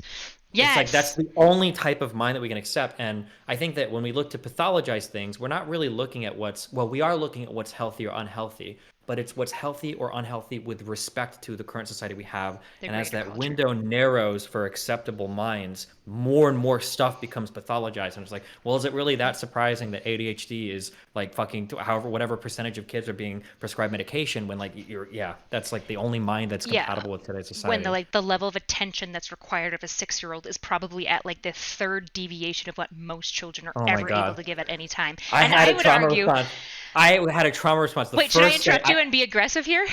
The first day that I dropped my kid off at kindergarten, I felt so bad for him. Like I almost I was like, dude, you're actually about to suffer, because I hated school. I fucking hate everyone. And I dropped him. I was like, oh my God, I feel so bad for you. But sorry, go ahead. I did cut you off. No, you're good. Yeah, it's actually why genuinely I think I'm gonna homeschool my kids until at least like grade 5 or 6, because I think like the demands that we put on like really like when people are like, not only am I gonna put them in kindergarten, but I'm gonna put them in pre-K by 3, and I want them to know like their mathematics, and I'm just like, why? Why? Oh, because you want to be that fucking kid in kindergarten that can already read on the first day that the teacher's always calling on while everybody else is still learning their fucking sight words or whatever. Fuck yeah. And I'm going to give a spicy take. I actually think that this is where actual white supremacy is happening, because I think a lot of times... Oh man, hold on. You might venture off into some shit where we're going to super fight. Go. I think actually where a lot of the expectations around certain things about like what makes somebody functional is like deeply prescribed with like what is like... And when I say white supremacy, I don't really mean white people. I actually mean more like inherited from like traditional European-centric worldviews around like Protestantism, work ethic, Enlightenment era, that kind of stuff, which I'm giving the label white, not because I'm like slapping it on only white people. I just think it's like an easy heuristic. We have a traditional structure that was largely inherited from Europe. The only thing is I've seen people say things like black people don't learn math like white people do, and it's like, I don't know how I feel about that. Yeah, that's cringe. That's real cringe.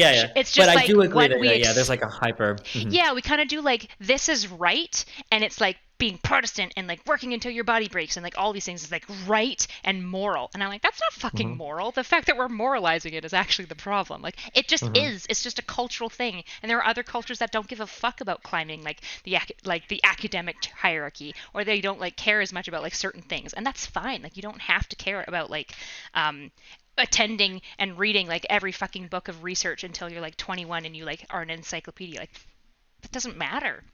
You might be like super nice. So I think I was going to ask this question, and then you sidetracked me by baiting me with the most hyperbolic statements possible. Sorry, I'm learning to be a rhetorician. What can I say? I'm just kidding. Okay, good one. Good one. There's a lot of people that are dealing with issues related to like depression and anxiety and shit today in society. Wait, hold on. Okay, if I'm keeping you up late, you can tell me to fuck off also. I think you're 2 hours ahead of me, so more so if you need to go to bed, just let me know. Okay. I can go to bed when I need to go to bed. I don't need your permission. I'll just hang up. I'll just fucking hang up and leave. Okay? I don't need your fucking permission. Mommy Kyla's sending you to bed, Destiny. Yeah, okay, calm down. All right.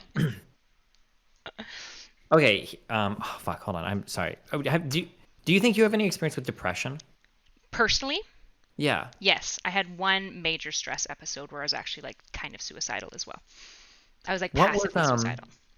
What was the experience like for you? What do you mean? Like, do you mean it in like a physical? Like, how did it feel, or what was the like? What do you mean by that? Like cognitively? How would you describe it cognitively? Oh, deeply self-focused, and I don't mean that in a moralizing way of being like depressed people are selfish, but self-focused in like a really terrible way of like constantly like focused on like where I was suffering and unable to get myself out. And it's not because I wasn't willing to, or I was just trying to think about myself, but because it's like something like within me was constantly driving me back to just like look at the fact that I was suffering and struggling. Does that make sense? So you're kind of like sucked back to focusing on something. Would you describe this as like maybe thought spiraling or something? Yeah, and like ruminating, but it was like by the time I was in this space, like I had a decent number of like counseling CBT skills that I knew, and it was like Mm-hmm. it didn't feel like I could get out on my own, in large part because like the major stressors that were triggering a lot of this stuff weren't alleviating. And so it was like no matter what CBT I did, I was like, yeah, but here's like this evidence of like why nobody fucking likes me. And then I would like be analyzing like all the reasons why, and I was trying to dig myself out by being like, maybe if I can like self improve, then people will like me and then I won't be sad and stuff like that. And it just is like this toxic cycle of like, now I'm more sensitive and like focusing on myself and reading into how people are viewing me because I'm constantly worried that people think I'm a bad person. So it was like very much like an internalized self view. Mm-hmm. And If you felt like you yeah, had the tools as a therapist, why couldn't you just work your way out of it? because Wait, hold on. Don't give me the answer of like because this is how this thing is. Just from your personal perspective, why not? yeah, no, I wasn't gonna do that. I like smiled because I'm like, Okay. ugh, it's so complicated, right? There's so much. Um, Mm-hmm. Probably in large part, why couldn't I get myself out? So Um, you have the tools necessary. If you were talking to somebody else, you would be trying to show them the way There's out. only Did you see one the type Marvel of heal. movies? Okay.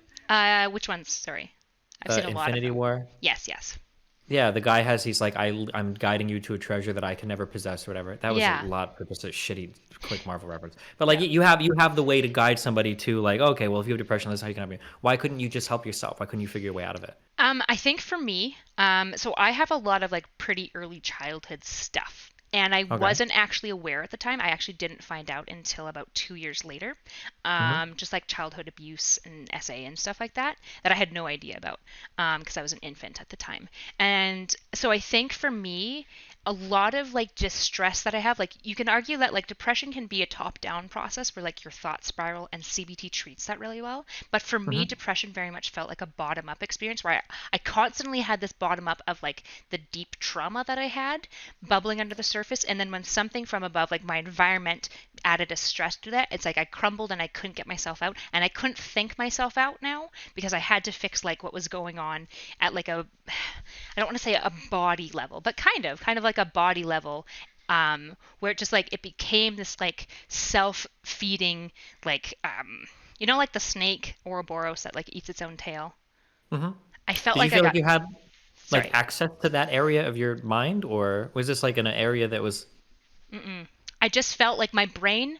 So I hated mindfulness. Like I knew I should probably engage in like meditation stuff because I like knew statistically it helped. But anytime I would like Uh-huh. do a meditative practice, it was the most deeply distressing thing. I would describe it as like I literally felt like I was peering into like a chasm of just like darkness, and then at the bottom there was like somebody screaming, and I was like, oh fuck, I don't want to do that. Don't even want to look in there because it's really distressing to me. Mm-hmm. So it was like a very deeply like mind psychological thing.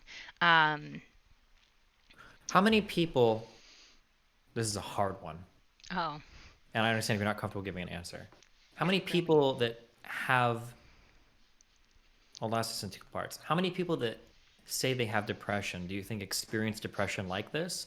And how many people do you think that are diagnosed with depression experience depression like this?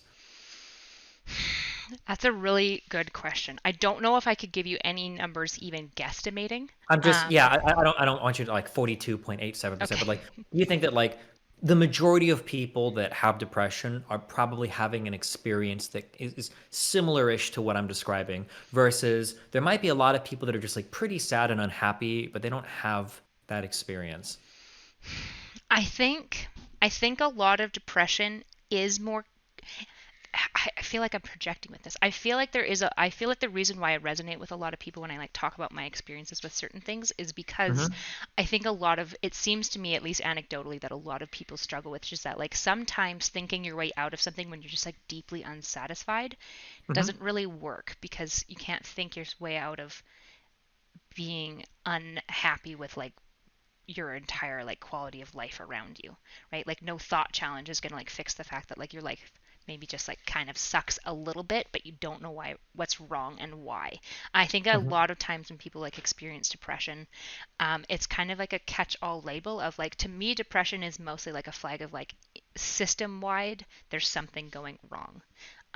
But to say that it's just like a lack of serotonin or like a thought spiral, it's like, first of all, there's like two forms of depression that we're pretty aware of now, which is a stress depression versus a biological form of depression. I think biological form of depression is something I don't know at all. My mom has it, and I don't experience it because it cycles regardless of events. That I think the struggle for me was that like I think so. There's people who like just their life kind of sucks, but it's not deeply traumatic, right? I think there's a lot of people that are trying to justify the level of distress they experience by calling certain things traumatic that maybe like maybe they were, maybe they weren't. And then there's other people who have just like actual trauma, and I would say like the depression is arguably probably actually some sort of diagnosis we don't have yet, which is like childhood trauma syndrome, whatever that diagnosis would look like, right? Gotcha. I think something's going on in like our society specifically that is like causing people to be deeply unhappy, even though there isn't like a specific thing they can like put their finger on and say like, this is why I'm just not very happy or content in life. That's just my experience with it, at like purely anecdotal. I have no evidence for anything I'm saying, but yeah. Okay. Gotcha. Is that answering what you're asking? Yeah, I think so. Is there a purpose behind the questioning? Like, what's the goal of the question? Because there's a distinct line of thought that I think you're having. Oh, yeah. Good job, because I'm asking a lot of questions about a certain topic. Nice. I'm an empath, okay? Oh my God. Wow, you're totally in my brain. I have like, up until I was 30, I have like I don't know what it is, but I have a very, very, very, very high degree of resiliency. No depression, no, like even in the worst parts of my life, like I have a very like go get 'em, move forward attitude. I have to work 60 hours, 8 hours a week, whatever, fucking do your shit. I'm relatively happy. Even when I'm like miserable, like my baseline is still like really high, really good, everything. I had a really, really, really big drug experience when I was 30 that just destroyed my world for a solid year afterwards. Was it acid or can I ask which drug? It was a lot of mushrooms. Okay, psilocybin. Yeah. Was it all for sure psilocybin? Because sometimes people sell the wrong It was absolutely psilocybin. Okay, so you were tripping. Packed the mushrooms, and I thought that like I'm gonna do a huge dose because I don't think it's real or whatever, blah blah, and I just fucked my shit up. Okay. But after, in the year that followed, I ran into a few emotional problems that I'd never had in my entire life. One was panic attacks. I'd never in my entire life had a panic attack. I don't want to say that I looked down on people that had them, but they just seemed so stupid. And I remember the very first one I had, I was on my computer, and it was just very strange. I was on my computer, and then I felt my heart kind of went up a little bit. And I thought, and I actually, the second it happened, I even thought, because I just joked with another friend earlier that like, oh my God, like what if you could meme yourself into having a panic attack? And I remember that I got up and I turned around and I started walking up the stairs. And by the time I got up to the top of the stairs, it's really hard to explain it. I've heard it described a lot as like an adrenaline feeling, but it's not at all a fight or flight. It's like this absolute impending sense that you're about to die. I don't know how to explain it any other way. Apparently I was hyperventilating. I wasn't aware of that at the time, but when I sat down on the couch, the person that was with me was like, yeah, you're like breathing a ton or whatever. And then after that, I dissociated for the rest of the day. And I've never had that experience before either. Like sitting in a room, staring at a wall, feeling like everything is not quite right or not quite real. There's not like a word for that. It's just very, very, very strange. But then after that, like on and off, I had these very weird periods of something that I would describe as, I tried to look up a word for this. I think it's anhedonia. Oh, loss of pleasure? Yeah. So like you can't, like things that you enjoyed before were just like empty. It's almost like color came out of the world at an experiential level. Yeah, I am such a high driven person. When I wake up, I want to play games. I want to play music. Everything is just so like, everything is like so much fun for me. I love doing everything. And I'd never in my life been in an area where I was like sitting down and everything just seemed like impossible to have fun with. Like listening to any songs, I wouldn't do anything. I have no drive to play games. I don't want to talk to anybody. I don't want to do anything. And the coming into the drug experience and then coming out of the drug experience, I kind of had this vision of my mind where you have this like 5% of this kind of like unconscious mood that sits underneath everything. And then about 95% is like, this is the part of your mind that you can control. You can exert a great degree of influence over your mood and your behaviors and your feelings and everything.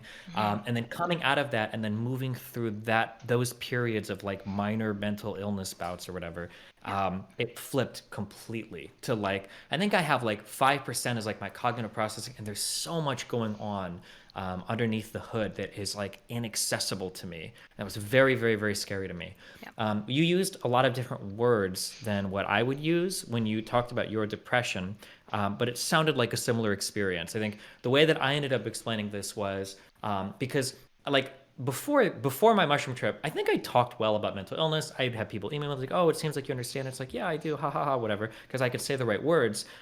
Even though I felt like I had a decent understanding, I knew I would never ever ever take a drug. I would never take like a pill to like fix my mind because I'm too smart for that. I'm too cool for that. I would never do it. But man, when I got hit with this shit, I was like, I would have done electroshock therapy to get out of whatever that was. And I had this feeling that I'm so smart and I have so much control over my mind, but it felt like every single thought that came into my head was already poisoned. It was just like you didn't have the opportunity to think your way out of anything or to work your way out of anything, because by the time you already got it, it's already fucked. And to be robbed, I think, of that like cognitive faculty, to already be like losing before you can even have a thought, that was like such an alien thought to me. And that it was just working through. I say working through it, but I didn't. Thank God, it all just kind of like came and went in these very short periods.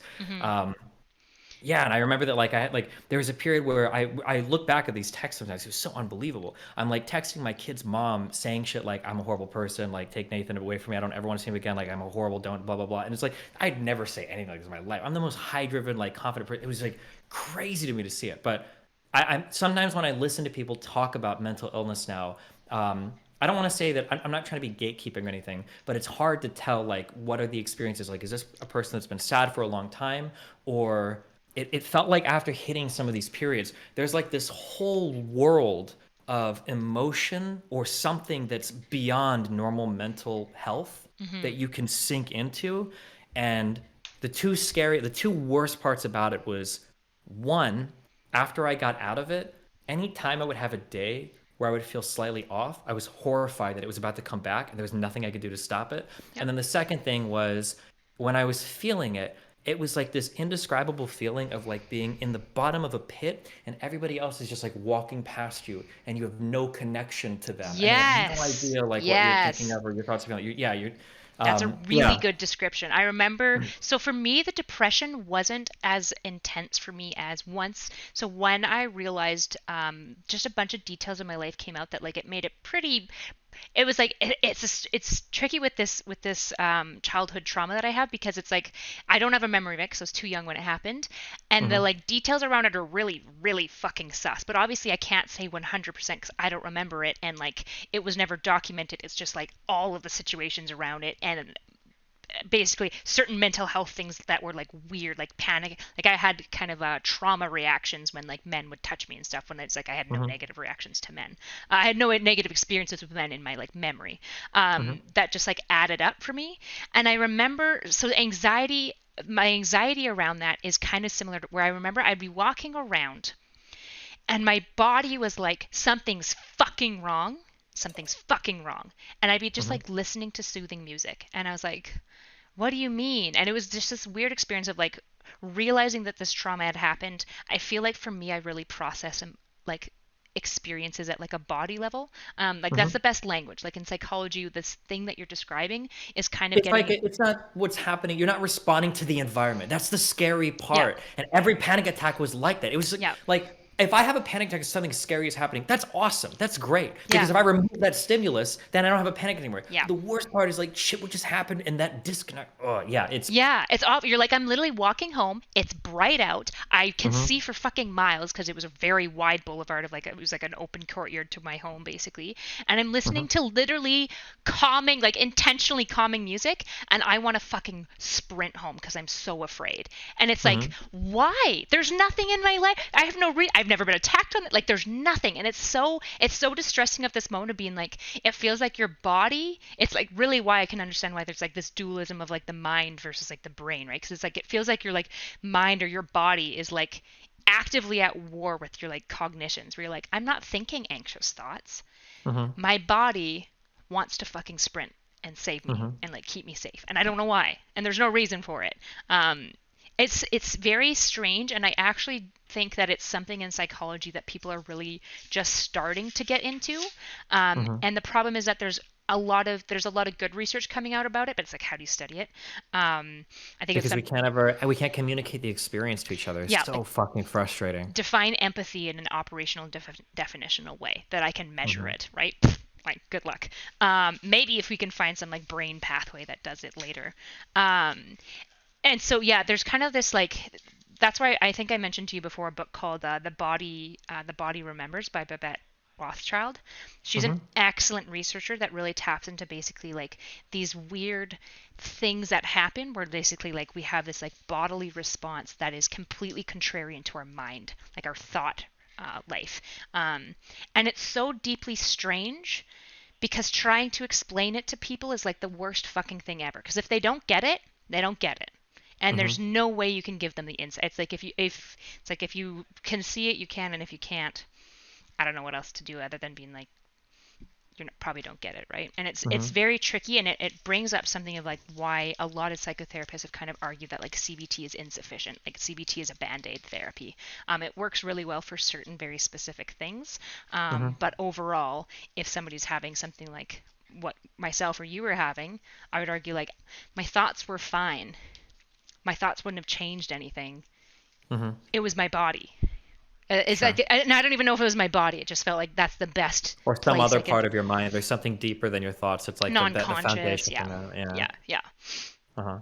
Yeah, I think it feels like one of the worst things is that if a person doesn't have a frame of reference for the experience, they'll fundamentally not understand you, and then that lack of understanding leads to a lack of I don't want to say empathy because people can empathize for you, but they just don't really understand, you know? Eventually people will get tired of like, okay, like you've been sad or whatever, but it's time to like move on. You don't have a reason to be sad. Yeah. Like if you don't have that experience, it's really hard to empathize with it. Yeah, and it feels like an incredibly alienating thing. Yeah. Yeah, I feel like at this point I have to be like, are we having therapy? I'm just kidding. Mm-hmm.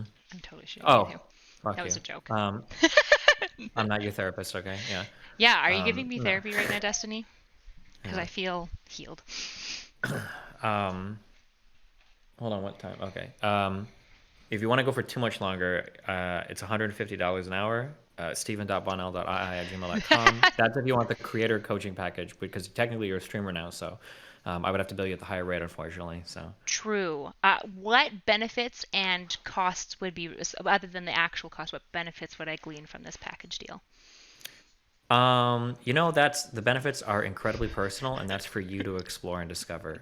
What you get out of it is what you put into it. So, Okay. I think I'm going to pass for tonight, mostly because I'm broke as fuck. But what if somebody seriously takes you up on that and they genuinely think you're offering coaching or therapy? Yeah, what if somebody listening is like, really? Would you ever do coaching or therapy? Like for, like as a business strategy? Like, what's it called when you're not a therapist? You're a life coach.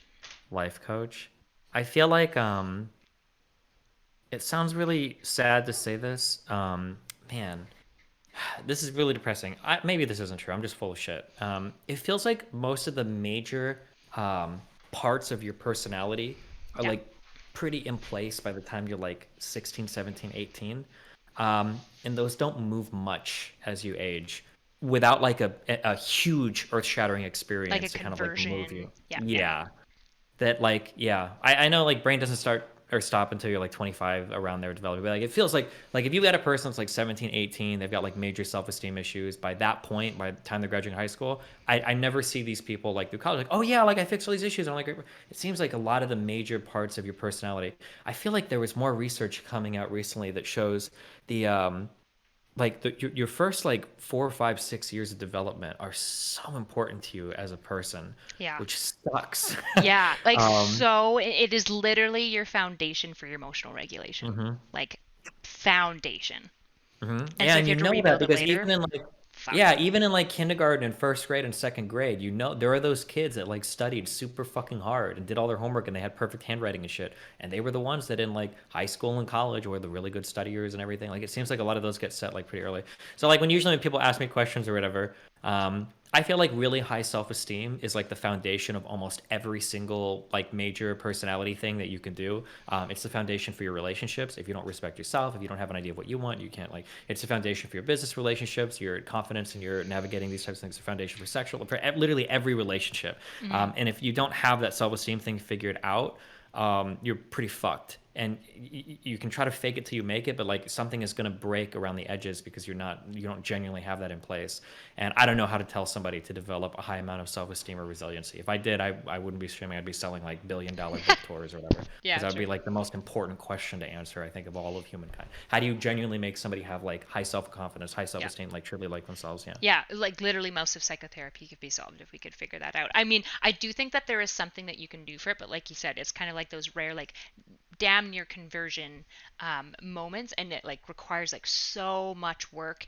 And like the reality is like this is where I think like psychotherapy could be actually really deeply meaningful if we could like this is where I think psychotherapy can be an art, and I actually think that this is where Dr. K is like most artful at, which is like because for me I actually had really terrible self-loathing after being like I would say like broadly overall, but especially in high school when I got like bullied a fair bit and afterwards.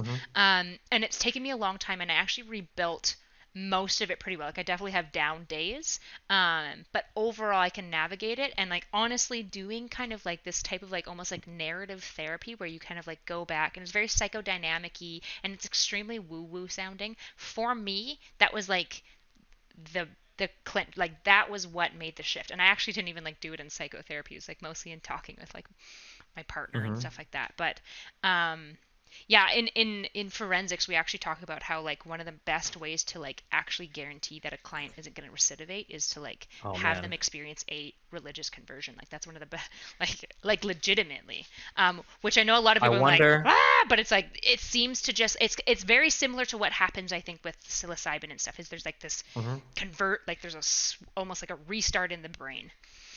I wonder if that wouldn't surprise me. I think the biggest thing, I say one thing, you worked in addiction. So this is like quadruply true of the people that you work with. One of the most important things in determining your success is your environment. I know that you've probably counseled people and you've sent them out the office knowing they're going right back to a group of friends or family that are users, and they're fucked. There's less than 1% chance that they're going to be on a track to success.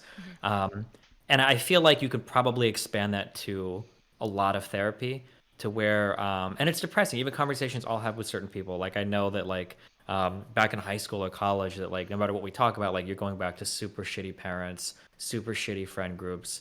Like the support structures that exist around that person almost demand failure. Yeah. There's just like no way that an individual, like the only type of individual that could thrive or have the resiliency to make it out of that environment wouldn't have been in therapy in the first place. So like the people that need the help the most are in the environments that like fuck them the most. And it's like, Yeah, I mean, in addictions, we encourage people to move cities when they get out of rehab. Like, don't go back to the same city and cut off all your friends. And the reality is most people aren't willing to do that, and it sets them up for a whole bunch of other risks. Yeah, overall, like, I mean, this is where, like, this is an area where I think, like, psychology bleeds into, like, politics and society, right? Is, like, I think it is self-evident to me that, like, society is failing as far as, like, dealing with emotional needs of people. I don't think like we'd be seeing the rates of mental health problems that we do if there wasn't something off with society, right? But it's like, how do you solve that problem? Okay, well, we could talk about like housing market and being like, probably people shouldn't own single family homes. Probably we should have like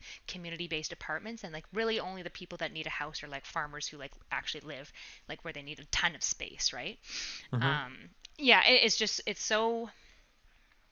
it's so difficult having a client, and like this is why I genuinely say like I think therapy needs to broadly be long-term, and group therapy should become bar none like a standard, because then you can offer them a new environment potentially, because even though they go home to the same things, if you even have like two friends, like when I think about like my area episode in stress depression where it was really bad and I was getting passively suicidal. I had 2 friends who were fucking on top of it, and they didn't even live in the same province. They just called me.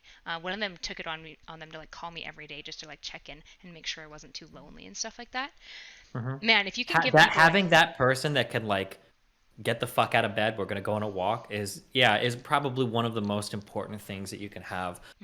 It has to be somebody that has an understanding of like, I remember that I did this for my ex had issues related to her mental illness, and sometimes I would sit in on some of the therapy sessions and learn like the coping mechanisms or like the tools that they would use to like, where is your mental status at right now? Like I think they would use like, are you at a 1 to a 7? If you're past a 3, what are the tools that you need to apply to bring yourself down to a 1 to a 3? And then you can kind of, it was a CBT stuff, right? Yeah, to work your way through it. And she's a very smart person. She's not an idiot, she's very, very, very smart. But sometimes having like me there just to say like, hey, like, are you at like a 5 or 6? Like, do you need to do this? Yeah. Like those kinds of like reminders. But it sucks because so many people that suffer from these issues don't have anybody else in their life to do those things. Yeah. And they're like fucked. And they have to be open to receiving it. Like, I feel bad for my partner sometimes because it's like, because of like my weird family dynamics and stuff, like sometimes you don't want to like, sometimes the things that are like making your life the most problematic isn't just like I'm sad and anxious. It's like I'm kind of being an asshole and people are leaving me as a result, right? I think part of like in the midst of my depression, what was going on that was like making it so much worse is like, I was assuming everyone was being mean to me, and necessarily I'm probably not treating them great. Like people don't like being assumed that they're being like terrible people usually. And so like I think that's the really tricky is like there's a lot of people who say that they're like willing to be there for people because when they think about it, they think about like the nice stuff, like being like, hey, if you're sad, let's go on a walk. And like most people, I think, I wouldn't say most, but I think there's a lot of people that are willing to do that. The problem is there's not a lot of people willing to be like, hey, you're being really toxic right now. I still love you, but holy shit, like this isn't okay and we need to talk about this, right? Like that's a whole other level of engagement that is actually oftentimes required, especially if you've got somebody with mental health problems who had like not like an abusive family, just like kind of a weird broken family dynamic. So they learned a lot of weird ways of engaging around emotions anyways. And like our culture, like if you have like any Protestant history, you might have like a lot of shame around like any bad words. So if they say like, hey, I think you're being like kind of manipulative, they're going to be like, you're saying I'm evil, and they just like will absolutely refuse it because they can't acknowledge that they're evil. And so it's like I don't know how we do this because it sometimes to like be that person to help somebody like pretty mentally unwell like through everything requires you to be like so solid yourself basically. Yeah the anchor point. And that creates a weird dynamic because a lot of times like people don't want to feel like lesser in a relationship. They don't want to feel like you're all like, it's going to be frustrating if this person's like kind of always right. And they're going to be like, oh, you're just like being a dick because you're saying that you're always right. When like they literally might always be right because like right now you've got like some serious mental health and you've got like some weird childhood stuff that causes you to like not engage well with certain like emotions and feelings, right? Yeah, that's something that I, even when it comes to advice on anything, I have to check in with people sometimes like, do you want me to mention anything about this or should I just shut the fuck up? Because I'm definitely a very hard-headed person. I don't mind feedback or whatever, but I can get like irritated sometimes. Yeah, but so I don't want to be the person that's like pissing somebody off by offering unwanted advice. Yeah, that's a difficult. Yeah, it's tough. It's tough because it's like it's easier to help people who like deeply know themselves, but usually people with like decent mental health problems don't, right? Because it's so hard to tease apart what is my mental health, what is me. Like that's so complicated. And so like, you know, I'm decently hard-headed except for when I'm having those weird days where I'm just hella insecure. And then it's like, don't critique me that day. I'm just going to like cry and think I'm a terrible person. But normally it's fine. Like it's literally fine. And I think like I've grown hopefully enough that it's like when I'm having those days, I'm getting a lot better at being like, just so you know, I'm a sensitive little bitch right now. Like just go really easy on me. I'm taking everything personally. It's not you, it's me. But like if you've got serious critiques, maybe another day. When you have days where you feel like insecure, what is that similar to like the depression like feeling where this is like some all-encompassing foundational thing that's just creeping that you have no control over? Yeah. Or and then you like you talked about like the crazy text you'd like send X, like that. I mean, I've learned to like not be like I mostly just suck at texting people back, but yeah, it's definitely like that. It's like all encompassing, and then I can go to sleep and like wake up the next day and it's like LOL, remember when I was kind of crazy yesterday? Like, right? And then we like joke and kind of move on, right? Or we don't, because then sometimes like, you know, you feel like a bad person because you're like requiring so much of your level. Like it's so complex, right? And that it's like, this is why I actually think like the conversations around like actual modern relationships, I think is like so important, because like we don't barely know how to do friendship well, let alone like intimate relationships. And the landscape for relationships has changed so much that like what it means to be in a partnership has totally changed. Yeah. Dude, I always wondered if like I always wondered because women have periods if they are more able to deal with some types of emotional or mental mental illness swings than men. Like as a man, we don't really, or at least I'm not aware, we don't have like a once a month thing. And I get it varies from person to person how much of a mood swing you'll have from PMS or whatever. I've always wondered if like, because it sounds crazy. I've been with some women that don't, they just get a little irritated, and then some that go crazy for like 1 or 2 days. Yeah. If that like enables you to deal with mood swings from other emotional things, or Like if it's just not at all. I don't, yeah, I have no idea. That's a good question. It's probably a better question for my like my husband than for me, to Because be like for honest, me, because like I'm I like can somewhat never, unself-aware. yeah, because I couldn't imagine just like feeling like really out of my mind for like 1 or 2 days, like every month or whatever. It just seems like a really weird thing to me. Yeah, and then it's frustrating, right? Like it feels frustrating, like you're getting infantilized when people are like, yeah, but you're just being kind of crazy because you're PMSing. And I think like I can understand why women get so frustrated with that, but like we have to do the dual side of like some women get really, really affected. Like I have a chronic gut problem, and when it flares up, like because I'm really reactive to like fiber, it's really obnoxious.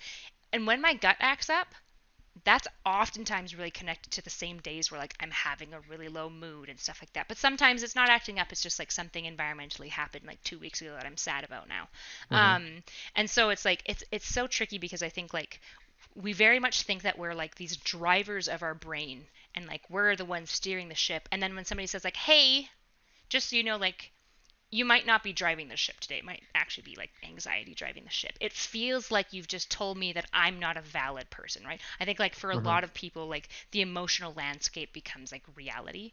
And I think for women, we are more likely to fall into that pattern of viewing our emotional landscape as reality, because I think like socially we're taught that it's more okay for women, because like emotions are more okay for women, like, and that's why you run into situations where uh, and I'm not throwing other women in the bus, like anything I say like women do, like I do it sometimes too, right? Which is like, and men do it too, obviously, as well. I was gonna say, yeah, because men definitely will get violent or some Yeah. crazy thing, and Yeah, for some reason, yeah. Exactly, right? So maybe I shouldn't say women, but like there's definitely this emotionally immature thing that happens, and I feel like I've maybe dealt with it more often from women, but that again could be a selection bias, where it's like I feel hurt, therefore you must have hurt me, and it's like maybe, but like maybe you just have like something, maybe your gut's just really fucked up today, maybe the fact that like your boss said like that shitty thing to you 2 weeks ago is like actually kind of like at a bodily level being processed. Like who knows if you're hurt because I actually hurt you, or because if you were it was a different day, you wouldn't care. Yeah, but it's impossible to point that out to a third person unless you have to have like like with my kid's mom, I could tell her like you are PMSing hard because you're getting really mad over dumb shit. But we'd had those conversations a lot, and she was like, "Yeah, I am. Like, just leave me the fuck alone for a day, and I'll be fine." Yeah. Or like with my kid, like it is. You don't have any kids yet, do you? No. Okay, it will become painfully obvious to you when you have a 5 or 6 year old that needs a nap. Okay, Yes. they're bitchy, cry, whining. I've nannied a fair bit, so I've worked a lot with kids. Yeah, it's like, bro, and they will fight you. I don't need a nap. I'm not tired. Blah blah blah. That's like, okay, and then I don't know if you've done this before, but I made the same deal every time. Okay, here's what we're gonna do. Okay, you don't have to take a nap at all. I just want you to lay down for 5 minutes, and if you don't fall asleep, you can get up and play video games. Right? I made that deal with Nathan like 100 times, and he would lay down, and he's absolutely out in like 2 seconds. He's like, you're so tired, you just can't realize it. Yeah. But it's like that's like a very like parent to child transaction. So to tell another person that you're more cognizant of their emotional state than they are requires like a lot of trust in that relationship. Yeah, So, especially if that's been weaponized against them, which it like people Yeah, like which that, people this do. is the shit, is like people weaponize your emotional state, and this is why women get really like testy, is because it's kind of this like archetype of like, oh, you're just a crazy silly woman, and the problem is that women use that as sometimes both an out of being like, haha, sorry, I was just being a crazy woman, and then sometimes it's like actually meant derogatorily, and so it's like I can understand both reactions, and it just makes it so messy. Like, how do you navigate this? And it's not clear. I find like I don't know. My theory is kind of like, at a very generalized level, it seems to me that like women generally, like their emotional and social landscape are so real that they like can't disentangle themselves sometimes from it. And for men, it's like their emotional side is like kind of been culturally taught to be so unreal that they like I was gonna reactively say spew it out on stunted. the side. Yeah, that like rather than right, because when men kind of like like blow out in like aggressive rage and stuff, it seems like it's more of like it's sliding out the side and like smashing people in the face on the side. Whereas like women, I feel like they often, again, these are generalizations, will like put their emotions on other people and be like, my emotions are your responsibility right now, right? And it's like, Sure. How do we navigate this? Yeah. Sorry, I'm just gonna open your brain on everything. I feel like there are 4 things that solve every single mental health problem. 4 things. Okay. The 4 things, okay? All right, hit me, Sensei Destiny. I don't know Or if they're should I say actually Therapist Destiny? only after the PayPal transactions come through. Okay, I well, feel that's like going to take a year at minimum, so just I hold feel your like breath. diet, exercise, sleep, and like active social life, I feel like are the 4 like pillars of like mental health. Okay, you're going to hate me, but Jordan Peterson says the same shit all the time. Oh, fuck. It's not wrong. That's the problem, is you're right. Does he really say those 4? He says the first 3. Oh, okay. The social part is important. You need it is important. You need yeah, people. and I think he would you need agree. friends and shit. Yeah, but usually he recommends because the social support is more complex for people to work on. So I think he usually recommends. I also usually recommend the first 3 because that's something you can entirely take care of by yourself, regardless of what other people do. But yeah. Gotcha. We have a little budding Peterson fan. He has such a nuanced understanding and view of psychology, and then when he talks about politics, he's just so fucking stupid. I don't understand. Oh my god, it hurts to listen to him talk about politics. Jesus. But regardless, okay. Yeah. Is that it? Overall, yes, I would say. And one thing I would add to that is there are not enough mental health practitioners recommending that first and foremost. Yeah. I don't blame him because it's like I always do. Always. Oh, sure. You can it's good, but it's like it's easily. one of those things where it's like somebody comes in and like, what should I do? And it's like, well, clean up your diet, get some exercise, and make sure you're sleeping. And they're like, okay, well, fuck you. Obviously, I know I should do that. I don't need a fucking therapist. I'm not paying you $75, $80, $100, $150 an hour to tell me that I need to. Yeah. I mean, I'm a little bit more tactful, I think, in how I work them in. Usually, I select like one at a time that they think is the most problematic, and I tack it onto their homework plus other psychological stuff that I get them to do, so that they're not just like glaring at me because I'm like, okay, your homework is, eat well, exercise, and sleep well. Yeah, live. What is it? Like live, laugh, or some shit. Yeah, and then I give them one of those posters and then walk them out, and then they crochet me a picture of my face on a pillow next week. Yeah. What do you think about do you think that Dr. K is overall a positive or negative for Twitch in the world? I think he's an overall positive. Why? I think he's brave enough to give like the psychoeducation that people need in a really honest way. I think he's actually a really good psychotherapist. Actually, I would argue this might be an issue, is that if people watch him and then they go and see a therapist and expect kind of this like really narrative style of therapy, it's not, it's some like practitioner style, right? Like I use that style sometimes with the right client if they really enjoy it, but it's definitely not like CBT is a pretty standard style for a lot of psychologists, which is fine. That's the most like often recommended. It's probably the most empirically sound overall. And so that's one thing that I'm concerned about, is that people will be disappointed when they like are like, oh, okay, I'm willing to go to therapy, and then they expect Dr. K, and they're not going to get Dr. K, right? Because most people like don't go into like all this like mythos archetype narratives,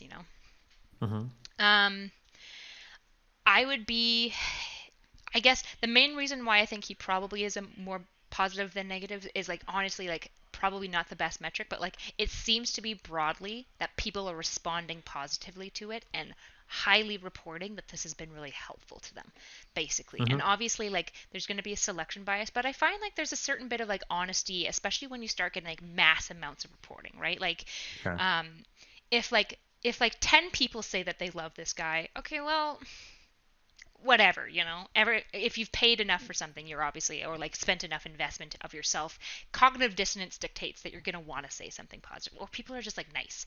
But once you start getting into like really big populations, especially on like YouTube, that are like diligently ruthless a lot of the time, and you still see consistent responses of like, this was so helpful, this like changed my life, they like helped me like actually like finally get purpose in my life, I'm like, I can't dismiss that. So I'm not going to say outright like I 100% think that he's only doing good, but it makes me lean that he is doing probably broadly more net positive than net negative. But I think the ethical stuff, to be honest, I think if he's big enough that he wants to like risk the ethical violations that he's like towing on, he should just honestly start advocating for why certain ethics might need to change. I think that would actually be like best practice from him.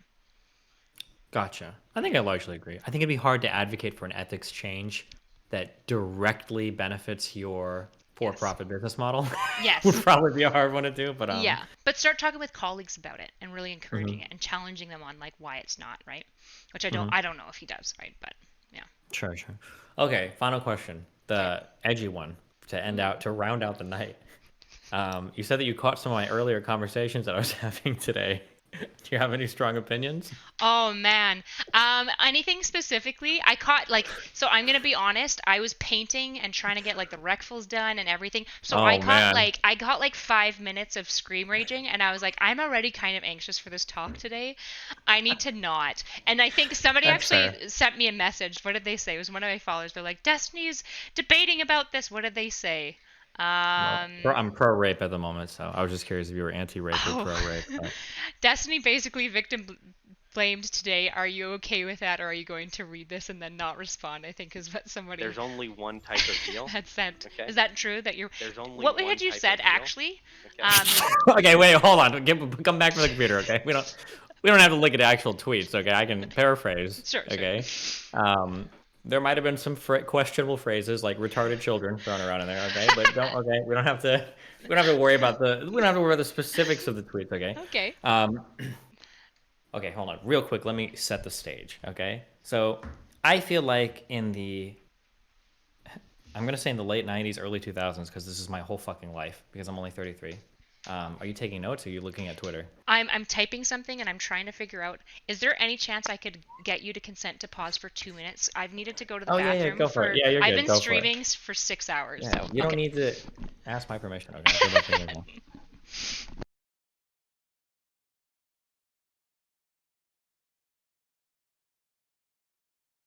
By the end of this conversation, guys, she's going to be pro-rape as well, okay? I'm a master debater. I can get everybody to move over to the pro-rape side of Twitch, apparently. I got to go delete all my tweets real quick. Hold on.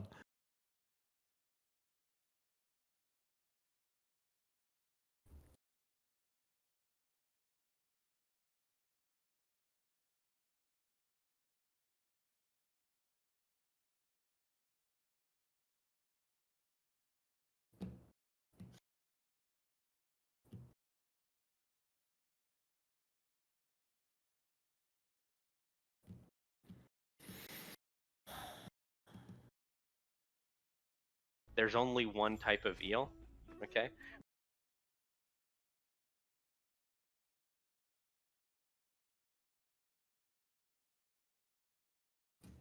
What do you think about therapy in person versus video chat?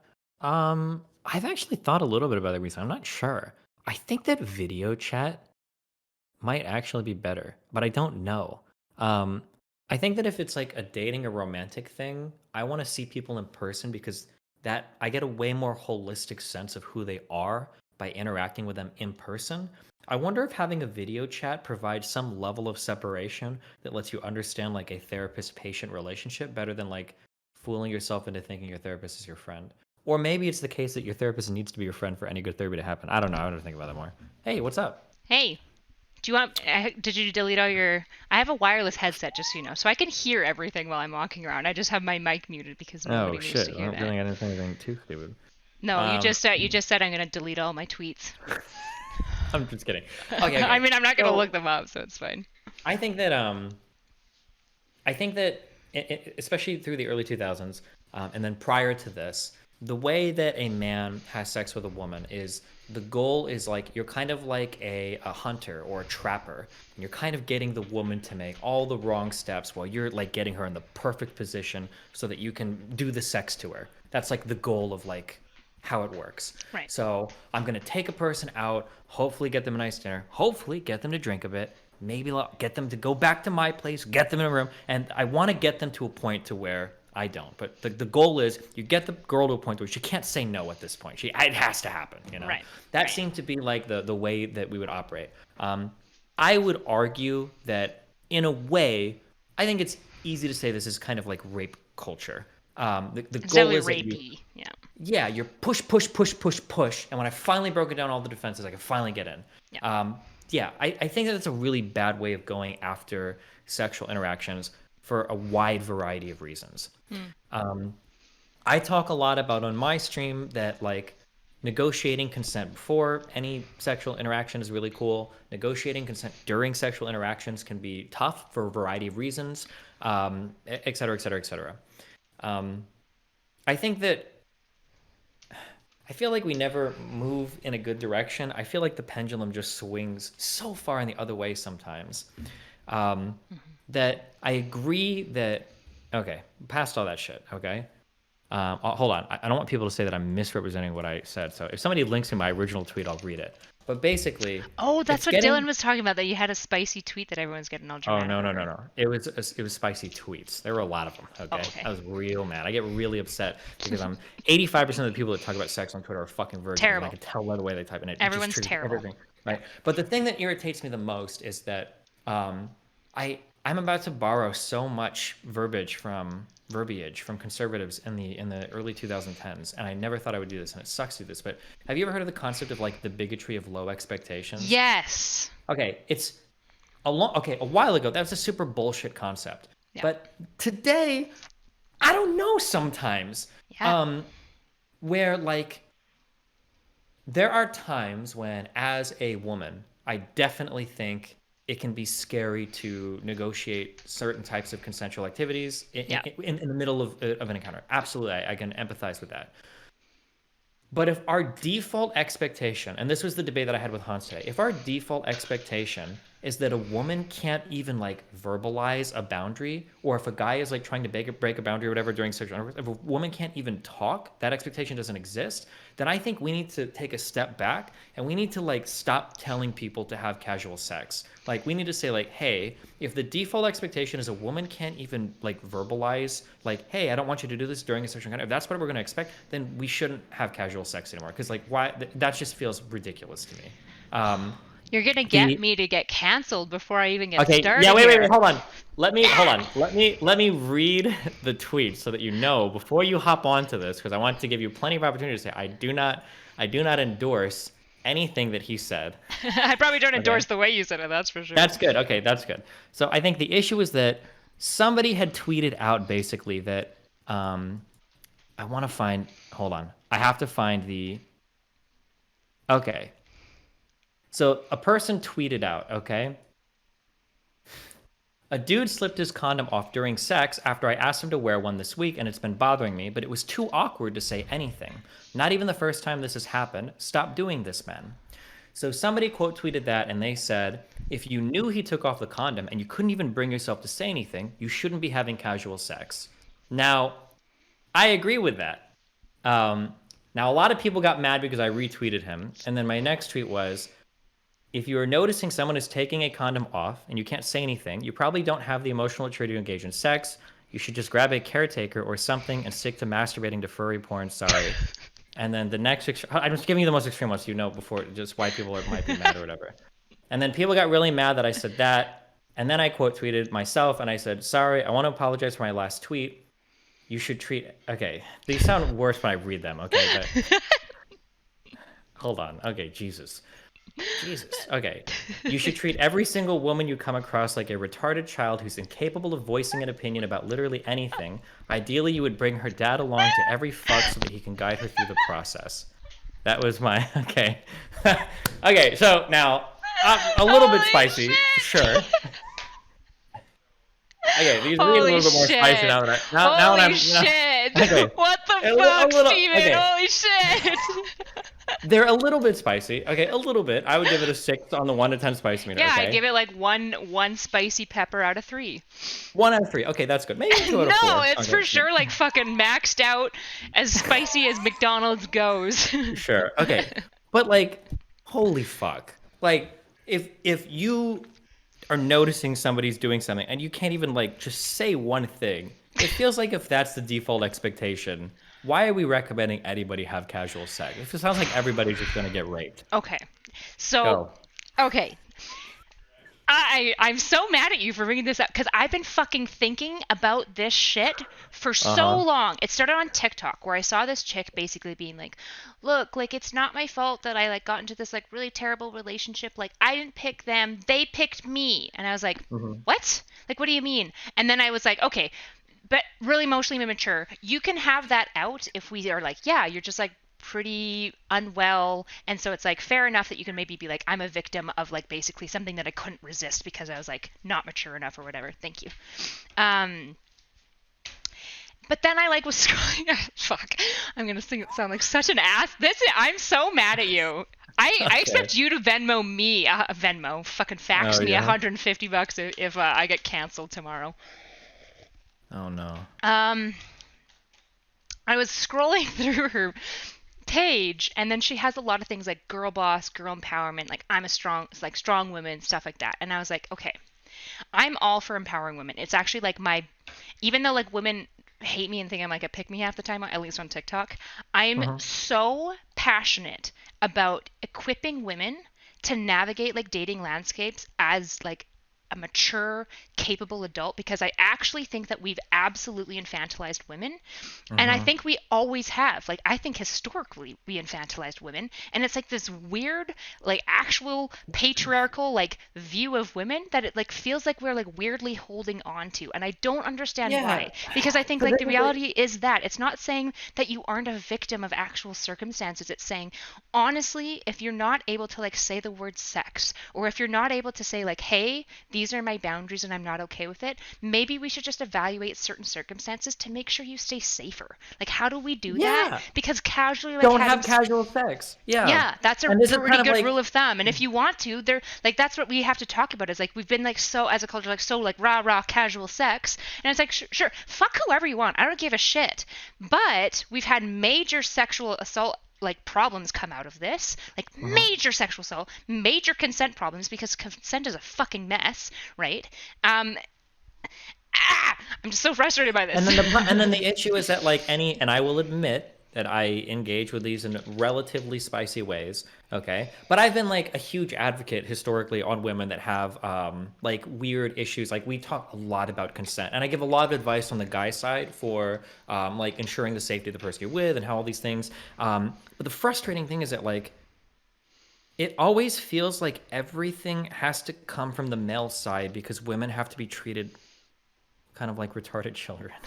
Like, if I ever say anything related to the agency of the woman's side, it's basically shut the fuck up. If a man is there and decides he's going to do something, by God, that woman is going to sit there and fucking take it, because she's going to have a freeze up traumatic reaction response if she sees the guy do literally anything that's not like coinciding with her expectation of the sexual, like, and then the words get thrown around. And it's like, do I think that, like, you're familiar with the concept of stealthing, right?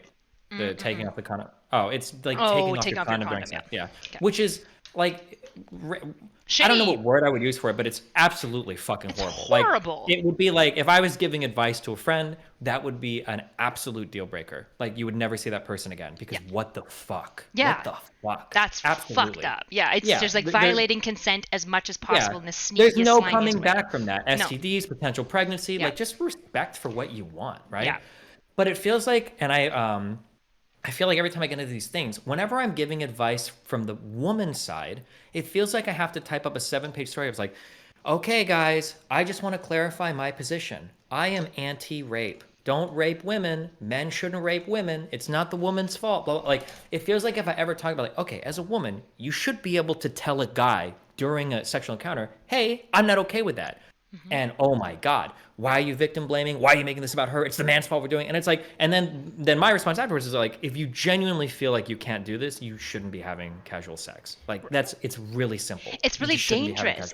And this isn't about being like, you're a bad woman for having casual. Obviously you're not. The problem is that like there's something going on that is there's something going on that is causing you to be put in these really dangerous situations. And why wouldn't we advocate for you to like be as safe as possible? Like I totally understand these women. Like I didn't engage in much casual sex at all because I had fucking panic attacks when men tried to kiss me. So like obviously I'm not going to like go beyond that. I mean, my panic attacks were like, you know, ending the engagement on their own pretty easily. But like in that situation, like it's like of course you want to like think about how to keep it safe. It's like there's no conception in this dialogue, especially around sex, right? It's like it's so weird because like Christian land was so uppity about sex that we couldn't really talk about it because they're like, sex is bad, and like unless it's in missionary, it's bad, basically, right? And it feels like our culture has done this like aggressive snap to the other side where we still can't talk about sex. Like not really, not the like like we can talk about like sex positions and all these like kinky things, but we can't talk about the fact that like a lot of times it takes two to tango, and it's not about saying like one person's bad and one person's good or one person isn't perfect. If somebody fucking stealths, that's gross. That's super gross. And as a woman, you should say something. You should absolutely say something. But it feels like we somehow horseshoed our way back to this position where it's like when two people are having sex, like everything it's a lot for both people. Yeah. Like, and everybody is like very empathetic to the woman's side. Like obviously women are fragile, docile, demure creatures that are just too stupid to say or do anything. But like men are the ultimate, like you should be in control of your emotions. You should be in control of your erections. You should be in control of the sexual encounter. You're keeping your horniness under check. Like men can be the absolute domain of this like stoicism where you approach the situation in such that like I am here to penetrate you and I'm going to be in control of everything the whole time. And it's like men could just as easily fuck up during encounters too, right? Like maybe she said something like, oh, like, I don't know if I'm wet enough. And you heard like, oh, well, fuck, maybe she wants to take the condom off, and you do something. You shouldn't, and it's stupid and it's dumb. But like you said, like sex shouldn't be happening to one person and from the other. Like it's a two-person thing that requires two mature people to have some sort of back and forth. And there might be times in a sexual circumstance where somebody is pushing on a boundary or even trying to beg around it, where the other person needs to say like, hey, don't do that. And you should feel like you have the ability to do that. But everything is so fucking hyperbolic. And it's like the response is like, that guy might fucking murder me then. And it's like, damn, dog, are you approaching every casual sex with like, this guy's gonna fucking kill me if I say anything? It's like, if that's the case, why are we telling so many people to have casual sex? Yeah, don't sleep with them. If you think there's a chance, if you think genuinely, if there's a chance that if I say no to this guy, that he's going to strangle me, why the fuck are you going into a private space alone and having sex with him? Like, why would you do that? Yeah. And this isn't to say that murdering women is good. But that's what it sounds like you're blaming. Yeah. Yeah. And then people were responding, it's like, Desi, you don't understand. She made other tweets. Like one of the other tweets, like, this has happened to me like 3 times before and I was raped. And it's like, oh my God, stop fucking, go back to the drawing board and like think for a moment. Like, okay, well, hold on. Because something in your strategy here is not working. Okay. Something is misaligned. Yeah. But yeah, it's so hard to push on the other side at all without like victim blame, like pro rape. I know. I made like one TikTok talking about how like it would be wise for women to learn how to reject men in like a palatable way. And and I didn't say like just be super nicey nice and never say no. Obviously. I'm literally talking about rejecting men and being like, hey, like just to be clear, like when you treat men like creepers and like really fucking psycho when they're like approaching you and just asking like for your number and stuff, like that really sucks. What if they have ASD? Like people with autism might not even be reading your cues, and then you're treating them like this psychopathic freak when they're just like, I just didn't realize certain things, right? And like man, the amount of like comments I've had to respond to have been like, oh, well, you're basically just saying that women should put their actual life in front of men's fifis. And I was like, who's saying that? Also, to be clear, it is not casual encounters that are killing women. It is domestic partners that they have been with for a long time. That's who's assaulting and killing women by and large. That's the stats, right? And so it's like, I think that's another huge misunderstanding too of like, and it's, again, I hate the fact that like rape means so much. It's such a broad, like if somebody tells me they were raped at this point, like it could mean something like one of the worst things ever, Or it could be like Or like not really catcalling. that big of a deal at all, Yeah. and it's like, yeah, it's like, or like even the stealthing, like stealthing, that's shitty or that's horrible, like that shouldn't happen. Never see that guy again. But like this isn't like there's a huge spectrum of experiences, but it feels like to this idea that like like we just have to do everything we oh god fuck you mentioned the thing about like putting yourself before the male oh shit sorry I just remembered oh god the male I've heard that line before and it triggers the fuck out of me like oh you're so upset that like I care about my life more than your fucking feelings like bro you're not out here on the fucking in like Fallujah battling in Iraq okay Jesus Christ calm the fuck down And not like, to say that there why isn't are you going to any danger. nightclubs if that's the risk? Like literally, why are you doing that? Because I certainly fucking you, wouldn't like be the going. rape capital. Yeah. I think there's a big misunderstanding about where like a lot of rape and where like a lot of like fucked up sexual encounters come from too. Yeah. Where like people think of like when you think of how does the average rape happen, it's a guy trying to roofie a girl and then drag her body off somewhere, and it's like that's not usually what's happening, right? Like I think, and maybe I'm getting a little. I don't want to say anecdote because it sounds like I'm raping people. That's not what I mean. But the feeling that I have about a lot of this is that like most like kind of like rapes or unwanted sexual experiences are probably like from guys that are just trying to push it as far as they can, and then they're not getting no's, and then they kind of go for it and they get it, and the girl doesn't feel comfortable saying no or whatever. Like I think that this is where the majority of these types of sexual encounters come from, and that's not to excuse it or say that it's good. It's not. That shouldn't happen. But when our understanding of men is that, well, rapes are when a guy decides that he's going to fucking rape that girl and murder her if she says no. It's like, well, that misunderstanding is leading you to give really bad advice to people. Like, if you're a woman and a guy is pushing, don't say anything. He might fucking murder you. That's incredibly rare. I think that the vast majority of guys, if you say, hey, no, I don't like that, like some of them might be dicks about it, but I don't think the majority of that, like it's going to be like less than 1% are going to be like, fuck you, I'm holding you down, I'm going to do this regardless. Most will probably fuck off. Yeah, and they might call you like a couple names, which is shitty, like it's garbage, and we can call out men for like saying like don't be shitty and garbage when people reject you, right? But yeah, I think so. There are some scary stats, right? Like most sexual assault encounters occur when both the perpetrator and the victim are drunk, right? So that means both the victim is struggling with Are inhibitions, inhibited. and the perpetrator is inhibited. Yeah. And a lot of them have patchy memories. So the perpetrator claims absolutely, I swear there was at least implied consent. And then the victim claims abso-fucking-lutely not. I wasn't interested. And the problem is that both of them might be right.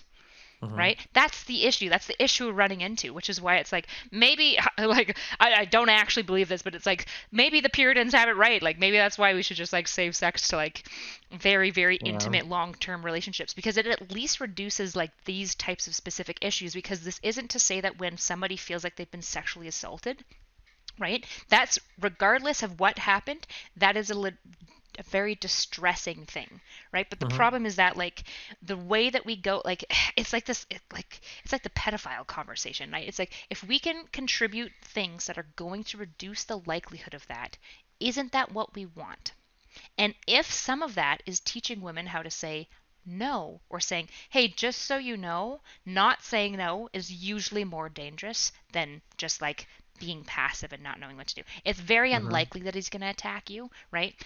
It's much more likely that he's going to like leave, maybe call you a bad name, which sucks, but it's a lot better than being like assaulted because you just didn't say anything, right? Oh, I feel like that. Yeah. This whole conversation is just opening up such a big can of worms that it's like, it just feels like our society is not ready to handle this. Like we are not ready to have the conversation because we mishandled sexual assault, particularly towards women, by like power dynamics, especially like all the Weinstein shit. We mishandled it so bad for so long that there's no social will for any more nuance, because it's just like, nope, believe victims. They're victims. They're kind of like the holy victim. And don't fucking talk about what they could have done to keep themselves safe. It's not their fault. And I get it, because victims blame themselves, right? So this is like where it comes from. Like a lot of victims engage in self-guilt, and it's like, how do we have the conversation of being like, it's not about saying that you're bad. It's about saying, how do we protect you from this happening in the future? But any amount of agency all of a sudden becomes responsibility, which becomes fault. There's like that. It's like, it's not even a slippery slope. It's literally like a fucking sheer cliff that you drop off. Yeah. And there's no other situation in society where you could where the implications are the same. Like if I leave my car in a neighborhood and it gets broken into because I leave all my windows open, like we can talk about responsibility there. Blah, blah. And some people might even blame you there, actually. Like there are times where people will actually defend fault. But but the sex thing becomes so crazy. One thing that upsets me too, when you mentioned that phrase power dynamics, it's like there are a lot of power dynamics at play when it comes to sexual interactions, but it feels like people only want to look at a couple of them, namely the ones where the man has the imbalance of power. But like as the traditional like gatekeepers of sex, like women definitely represent like a big imbalance of power as well, and that like oftentimes it is the man that's pushing way fucking harder, and that woman does have something that the man definitely wants. Not to say they have the caveat rape is bad, but like there's definitely like an imbalance there, and that the man is willing to go like really far, do like some crazy shit or whatever sometimes in order to go after the sexual gratification that they give a woman, and like that thing can make people do really dumb things as well. I remember logs that I saw a long time ago that made me really angry, and it was complicated. There was an Overwatch player who was 19, I think, and he was sexting with a girl who was 16. So Ooh, young yeah, and young, but bad, he probably shouldn't do it. But man, dude, this girl's first of all, I don't know if it's just because I'm 33 now. Like, even when I was like 25, god damn, I was so fucking stupid. Holy shit. But I can't imagine like 19. This girl had logs coming out where she was saying shit like, you know, if this guy like ever fucks me over, like I can ruin his life. And it's like, damn. I know that the guy's 19, which technically makes him older, age of majority and shit, but like he's like a stupid 19-year-old nerdy kid. Like there is a huge power dynamic here. One of the best ways I'm gonna stumble into something that'll trigger the fuck out of you, but maybe not. Maybe we disagree on this. One of the biggest ways that I see that power dynamic exploited is guys that are kind of like, I'll say, perpetually friend zoned. So there's a guy that really yeah. wants a relationship with a girl. Girl kind of knows it, and then she kind of exploits that power differential to get him to do things or be friendly or be a shoulder to cry on or like get all this other support. Yeah, like people, it's irritating that the infantilizing happens on the woman's side and all the agency is presented to the man when the man might be inhibited in some ways as well. You know, not to excuse any of it, but yeah. Yeah. Yeah, I mean, yeah, the issue is like there's no nuance to talk about this. There's no space for it. There's no like will to address the imbalance that is happening towards men for lots of reasons, right? Like MRAs fucked that shit up like hardcore, right? Like Yeah. there's lots of reasons why there's like no will for it, but the problem is that like we're missing like a large part of the equation by not talking about it. And I kind of talk about in another video that I did this like issue of men being in kind of this catch 22 where it seems like men are expected to be like damn near perfection, like emotionally mature, stoic, but in touch with their emotions. So we don't mean stoic in like the cringy way of being like, oh, I'm just a rock, but being like stoic in like I engage in my emotions, but I don't just buckle to them, right? I respond to them. And we want them to be like decently attractive, and we want them to be tall, and there's all these things that like we expect of men, especially emotionally and sexually. And they're probably like we socialize them and parent them to be the least capable at doing these things. Like what do we do to men? Like in general, we say like when children are growing up, boys broadly tend to externalize their emotions. So when they're sad, they're more likely to want to throw shit. They want to stomp their feet, tantrum. You have a son, so I'm sure you've like probably seen this firsthand, right? Whereas girls generally tend to internalize. They cry, they curl up, they kind of like want to hug, stuff like that, right? They get really like anxious and scared. And the problem is that like our society, has very much painted like externalizations as just like bad forms of emotion and emotional expression. The reality is like you have to express emotions at some time. It's about like teaching children how to do it appropriately. And so like we've got a bunch of boys that we've said like, hey, I know you're feeling sad, but if you're feeling sad and you're gonna throw shit around, go the fuck to your room and leave me alone and deal with it on your own, right? And that's not how you actually teach children to regulate. You have to co-regulate with them. You actually have to teach them how to get through their emotion. And so I think like by and large, we've like socialized lots of men to be like probably the least capable to like navigate their emotions, to like be the most emotionally available. And yet we're like expecting this standard of them. It feels like we're in this like weird like situation where we mostly want modernity as far as certain values, but damn, we love some traditional values a lot that particularly benefit women, and we're not fucking letting go of those for the world. Yeah. And it's like, why? Like if that like you can't have your cake and eat it too sometimes. Like that's the thing is like as you gain certain like privileges, there are responsibilities that often come with it. And I'm pro all the privileges that I think women have. Like I'm pro those things.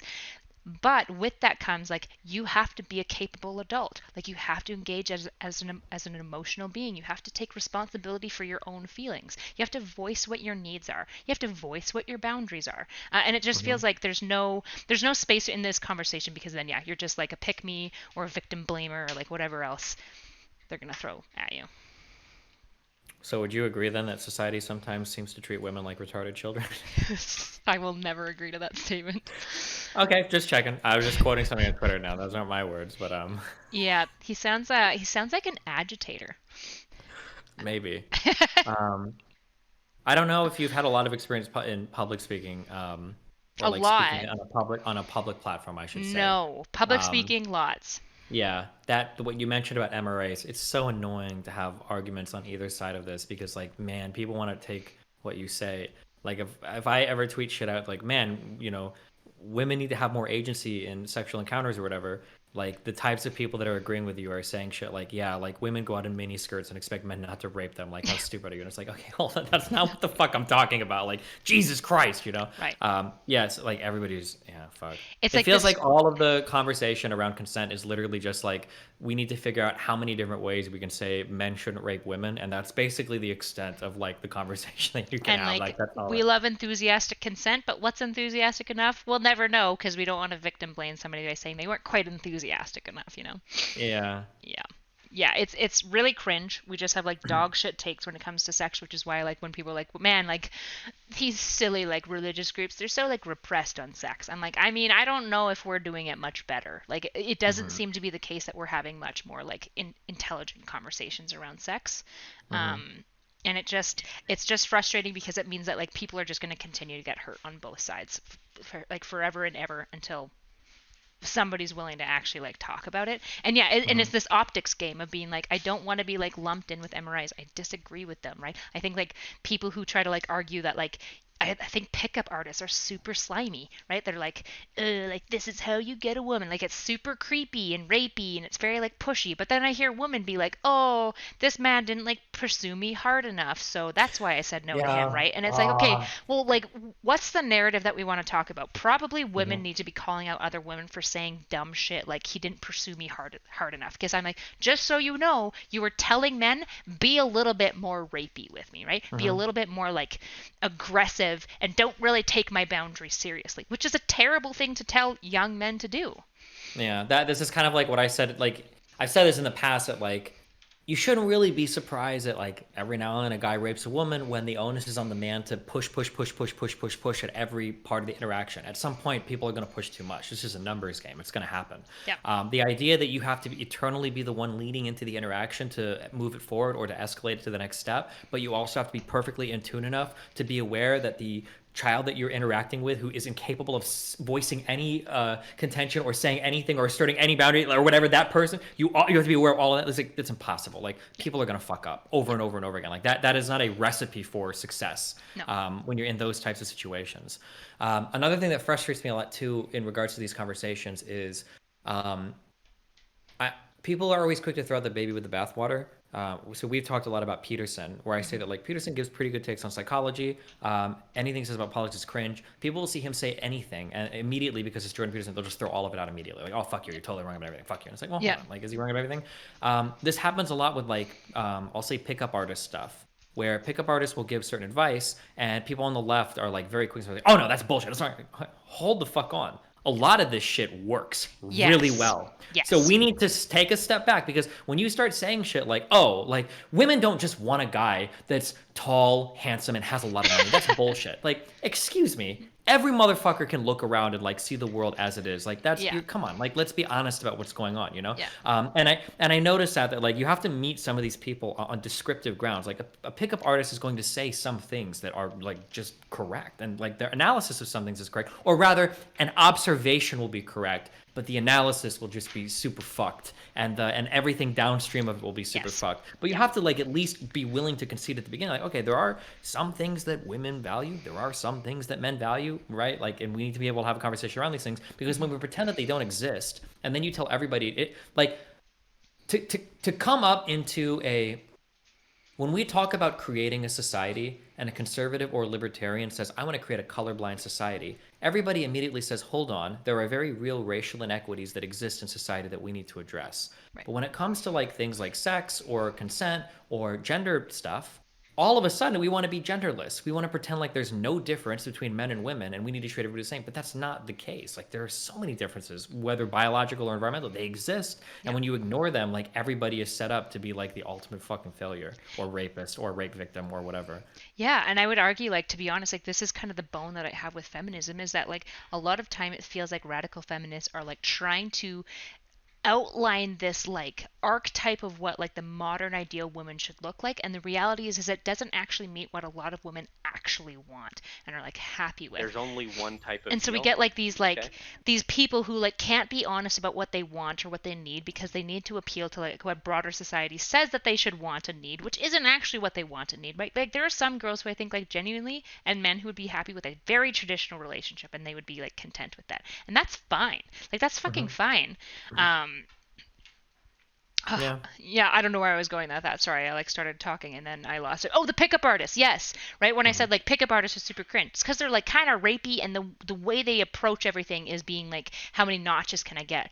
But they work, right? Men who are good with women get women a lot. Right? This is actually like an issue that we see with dating apps is that like it seems to be about 10% of men get about like 90% of the women. And so it's like there's something going on here, but like hell, if you like mention like, hey, maybe there's like something there's to learn from a pickup artist, it's like throwing the book at you because you're just like an insensitive bigot who like wants women to be clear, victims. like the problem is that like a pickup artist will they'll make like they'll make an observation that's true, but the description it's on is really wild. Like a pickup artist might say something like women are attracted to men that have like a lot of money and are far in their career, and that's because women are mindless, successful cock hunting monsters that are only looking to inseminate their womb with the strongest, most alpha male. Like it'll be like, okay, you started off on the right track, but then Jesus fucking Christ, like that's like every PUA shit is it always ends up going too far. But yeah, when you're on the other side and you just pretend like these things don't exist, I think that you lose a lot of people in the middle because they're like, well, hold on, we're looking at things that seem to be real, but nothing is lining up with what you're saying. I think the thing is like pickup artists capitalize on like one main thing, which is perceived competence. Like they appear exceedingly competent to women, and I think women are really drawn and attracted to that, right? And so it's like what we need to do is we need to have like decently healthy men that are really good with women who also know how to form like decently long-term respectful conversations, being the one leading more rhetoric. But it's like those men are like fucking probably like working jobs and have kids and don't give a fuck, right? But like we need to like have these people like making the space and just kind of like changing popular, I mean, you're like the master of like creating like new cultural like waves, it seems, because you were the one who kind of like drew Twitch to the left, and now you're the one drawing like making new space for kind of like the centrist. And so it's like, I hate that fucking word. Don't say that nasty fucking word. But yeah. Do you want to be called a moderate instead? We're omni-liberals, okay? We're above and beyond, okay? Omni-liberals in the face of the enemy.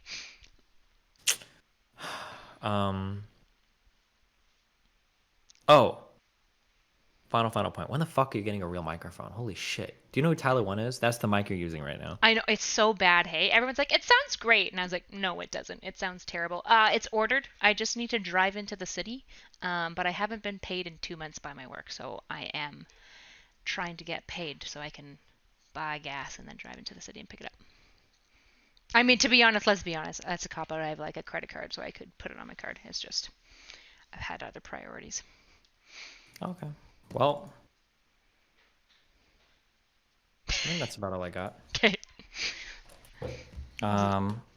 If you're ever, do you think, I guess here's a question. This is kind of what I'm trying to do, right? I think like the best way to like call out issues around women is probably like, I think having in-group members call one another out is usually more effective, because I don't want to equip women to be like victims and like go back into the patriarchal system. I want to like help women keep themselves safe, have relationships that they want, and enjoy sex and like have the sex that they want, right? I just like think that we need people to talk about it in a different way, because I don't think the rhetoric right now is actually helping.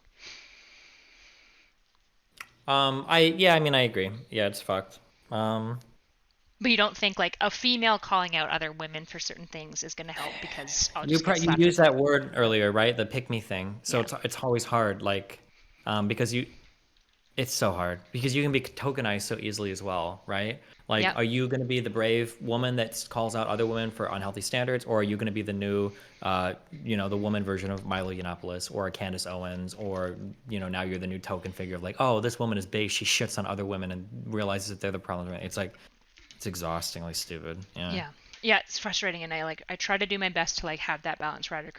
If I hear people, even in my like comments, getting too much, I'm like, yeah, women are just dirty sluts who manipulate men. I'm like, whoa, that's not fucking true. And also, men do lots of slimy shit. So like, calm the fuck down, like relax. Mm-hmm. But yeah, I don't know. I think I'm just like trying to figure out this rhetoric because I think it's like I think it's something that I'm just like passionate about, and obviously like don't become Candace Candace Owens 3-head is like, Yeah. uh, The yeah. dream is to get like, fuck, I'm trying to find a word besides moderate. But if more like women and trans people could come to Twitch that were a little bit less fucking insane, I think it would be so helpful for those demographics. Yeah, I was surprised. I'm embarrassed to even say it. I think I even said this on stream. When we agreed to talk, and then you showed up on a panel show, and I didn't connect the dots that you were the person I agreed to talk to. And the other girl started talking, and then as soon as you started talking, I rolled my eyes like, okay, we have two ultra far lefty women, because every woman that comes on any shows is going to be like an anarcho-communist fucking whatever. And it's like, oh, you weren't. You were more moderate. It's like, oh, that's really refreshing, because every woman, every trans person, every sex worker, like all of these people on the internet, their representation is like the farthest fucking left possible that you can be. And it's like, fuck. Having more moderate representation would probably be really helpful, because I'm like I'm like I'm a white guy, and so I'm like the archetypical, like, this is the default person in society. So it sucks when I'm giving my opinions on these things all the time, because I don't want to be the one talking about like what is like the poor black experience like in America, what are the best ways for women to approach consent, like what are the difficulties that trans people have when it comes to getting medication. Like, I feel like I'm inserting myself a lot in a lot of these conversations. Like, fuck, it sucks that sometimes I feel like other representation isn't here, and I have to step in. Like, I wish that there were other moderating voices here, I should say. Yeah, absolutely. Yeah, I mean, I think my hope is that like there will be more. Like, I feel like we're on like the precipice of like actually like like I'm scared of having a snap right. Like, I think snap rights are like really dangerous. You So hear the honky boys outside? I'm in a very small town, so Oh, okay. yes, I don't know how all far the you are time. from wherever the fucking big truck shit is going. I don't know if they're still out there. That Oh, was in in Ottawa, Ottawa, I think. very far The from honky boys. Ottawa. Yeah, Okay, all yeah. right. Um, do you know you do know Abba and Preach, correct? Like, you've talked with, I think, Yeah, Abba. I think I would say I'm friends with Abba. We talk quite a bit, yeah. I think like they're a really interesting case study where they like I first of all, I fucking love Abba and Preach. Like, I've probably watched every video of theirs because they're hilarious. But they're really interesting because I think they do this well, where they like fight back against like certain views that are like way too far left, but they don't become a token to the other side. And it's like, Yeah. I just want to There's pick their only brains one and being type like, of how meal. do you do this? Okay. Because like I don't want to be a token ever. Like, I'm not here to throw fucking other women under the bus and call women dirty sluts who are like just like responsible for their own assaults. Obviously, that's not the case. Like, at all. And I think like it's really hard to be that voice of reason. But I think it's Yeah, really, it's really really interesting. hard not to define yourself as the antithesis of whatever it is that you hate. It Yeah. seems like that's a very natural reaction. I disagreed with some of the rationales that they were giving relating to some of the vaccine stuff, but I super appreciated that, like, they explained their position. I didn't really fully agree with it, but like they didn't go 180 into the other territories. Like, this is what I feel. It's like, okay, sure, I can respect it. Yeah. Yeah, it's really hard to find people that do that. Yeah. So I don't know. I'm just, I guess, like, I talked with a really small time trans streamer named Skylar Rain, who was like so wonderful to talk to. You honestly, like, I don't know if their pronouns are she and he. They're just the most refreshing. I just loved them. They work in disabilities, so they have an Okay. Emmett in psych, and they're so reasonable and like pretty consistent and solid. Like, they were so wonderful to talk to, and I'm just like, get how do we get like individuals like these voices like into better spaces and heard more? Because I think where rhetoric is going is like just like dumb on both sides. On both sides, to be honest. Okay, true. All right. Anything else? Nope. Other Okay, than cool. don't forget to send me a receipt for a session. Absolutely, I'll invoice you for sure. Okay. USD or CAD? How about like yen or something like that, just so I can like play a little bit with Forex. How about in fucking Bitcoin then? If we're just gonna be exotic, how about we just do some crazy? Dogecoin or bust. Yeah. Okay. Wait, listen, I really appreciate the conversation. If anything ever comes up, feel free to poke me. I had the D&D today for 4 hours, so I didn't have a chance to get back to you before the conversation. But yeah, have No fun, be worries. careful, stay safe. Good luck driving into town on your fucking car or whatever and getting that microphone. Okay. Bye-bye. Sounds good. Okay. Have a good All right. night. Bye. Hey. All right. I don't know who's still up because holy shit, it is so late out. But yeah, hopefully, don't know how my chat was closed again because I just when I'm starting to get like brain tired, I can't do it. Follow goal, follow goal. Apparently there's a follow goal. I don't know if that means I met my follow goal or what, but thanks guys. I think probably we should like probably head off for the night. I've been streaming for like 6 hours, which I know is not long in like Destiny terms, but for me is a very long time. There's only one type of eel. So here's the thing. Questions about like who I'm talking to next, I never actually answered. So maybe I'll answer that question for you guys if you're curious. I am talking There's to only one type of Bryce eel. Beddict next, and then I'm talking to Nefarious P. So I'm really excited. Yeah, quite a marathon. A very emotionally volatile marathon. Shout all your shit before you're done. Shout what my shit? Shout out all your stuff. Oh, okay. Yeah. You can find me on. No, not yet. Not yet? Finish what you're talking about. Sorry, my manager's giving me some instruction. I'm just kidding. So yeah, we did it. We got through. I'm not sure. I'm gonna have to like. I'm not sure about like me and MrGirl's relationship and what like potential or non-potential there is there. Where can you find me? Here, you can find me on TikTok. You can find me on Twitter, barely. I'll maybe tweet more, but I've heard it's a place where people say There's crazy only things one like type of eel. women Okay. are retard babies. So not sure. You can find me on Instagram and YouTube as well now. So kind of the same thing. I might start streaming live on YouTube as well, but there's a good chance that I am going to be publishing these talks. I'm probably going to split them in two because they're just emotionally very different experiences. I feel very tired. I also haven't been able to thank people for subs because, like I said, I do my best to not get too distracted or I'll just fucking forget everything. My Insta link is broken. Okay. It's not really, I don't know if it's that important, but I'll keep updating my link tree. So if you're like curious later, you can always find me. I'm still working on the transition. I still work. So I'm trying to work on this transition of like, do I go into streaming more full time or less full time? There's only one do not type of clip eel. me. Okay. Giga Chad clip saying women are retard babies and make it the dono sound. Yes, seriously, just so I get insta canceled. I really appreciate all the subscriptions. It actually means a lot. My relationship with Mr. Girl is pretty fine. I'm surprised you don't realize that. I think it's because he actually said this already, and I think he's completely right. I haven't responded to him yet, but he said like the schema for how we talk about feelings was very different, and I would agree. And so it's like this tenuous thing of like I really like him, but I think I can't always like read him perfectly, and so there's kind of that tension of like not totally knowing. Whereas I feel like with Destiny, my understanding is like he just says how he feels. He's not really like there's not really like anything to figure out. He's just like meh. This is like what it is. So it just feels like a lot like safer and easier to chat about. Just play Halo with him. I'm so bad at Halo. He might actually literally come to hate me. Do I consider myself a booner because it's the second time of leaking Discord? Yes, I do consider myself a booner. Thanks for the Twitch. good convos tonight. Thanks. Yeah, absolutely. And thank you guys so much for helping me achieve my follower goal. That was very exciting for me. And Mr. Girl's a better empath than me, clearly. Might not be wrong. Yeah, I really appreciate you guys. So you can find me on all those socials. And to all the subscriptions, I can't even find you all, but I'm so grateful. You guys are really kind. Lots of you have been like gifting and all these things, and I think it's really nice. I couldn't quite follow the conversation, so you're anti-rape. No, I don't really know what you mean that question, but no. I'm definitely like, I mean, anti-rape is in like, what do you mean? Do I think rape is bad? Then yes, obviously.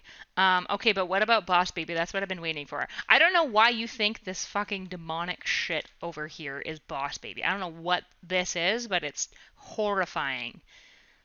Trigger warning. Fuck. Look at how, not only a trigger warning for how creepy that face is, but how terrible the CGI is at the same time.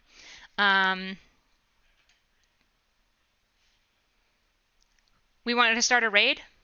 Who should we raid? And just so for those of you who are new, our raid, so our first tier of subs is Trash Goblins. So we usually jump in and, yeah, Trainwrecks or Stardust. Poll Star. I am talking to Stardust as well. I'm talking to her. I actually got my schedule up. So if you go to my page, there's like a calendar because I'm not consistent. So you can just look and see who I'm talking to. And anyone I talk to, I will also post on YouTube.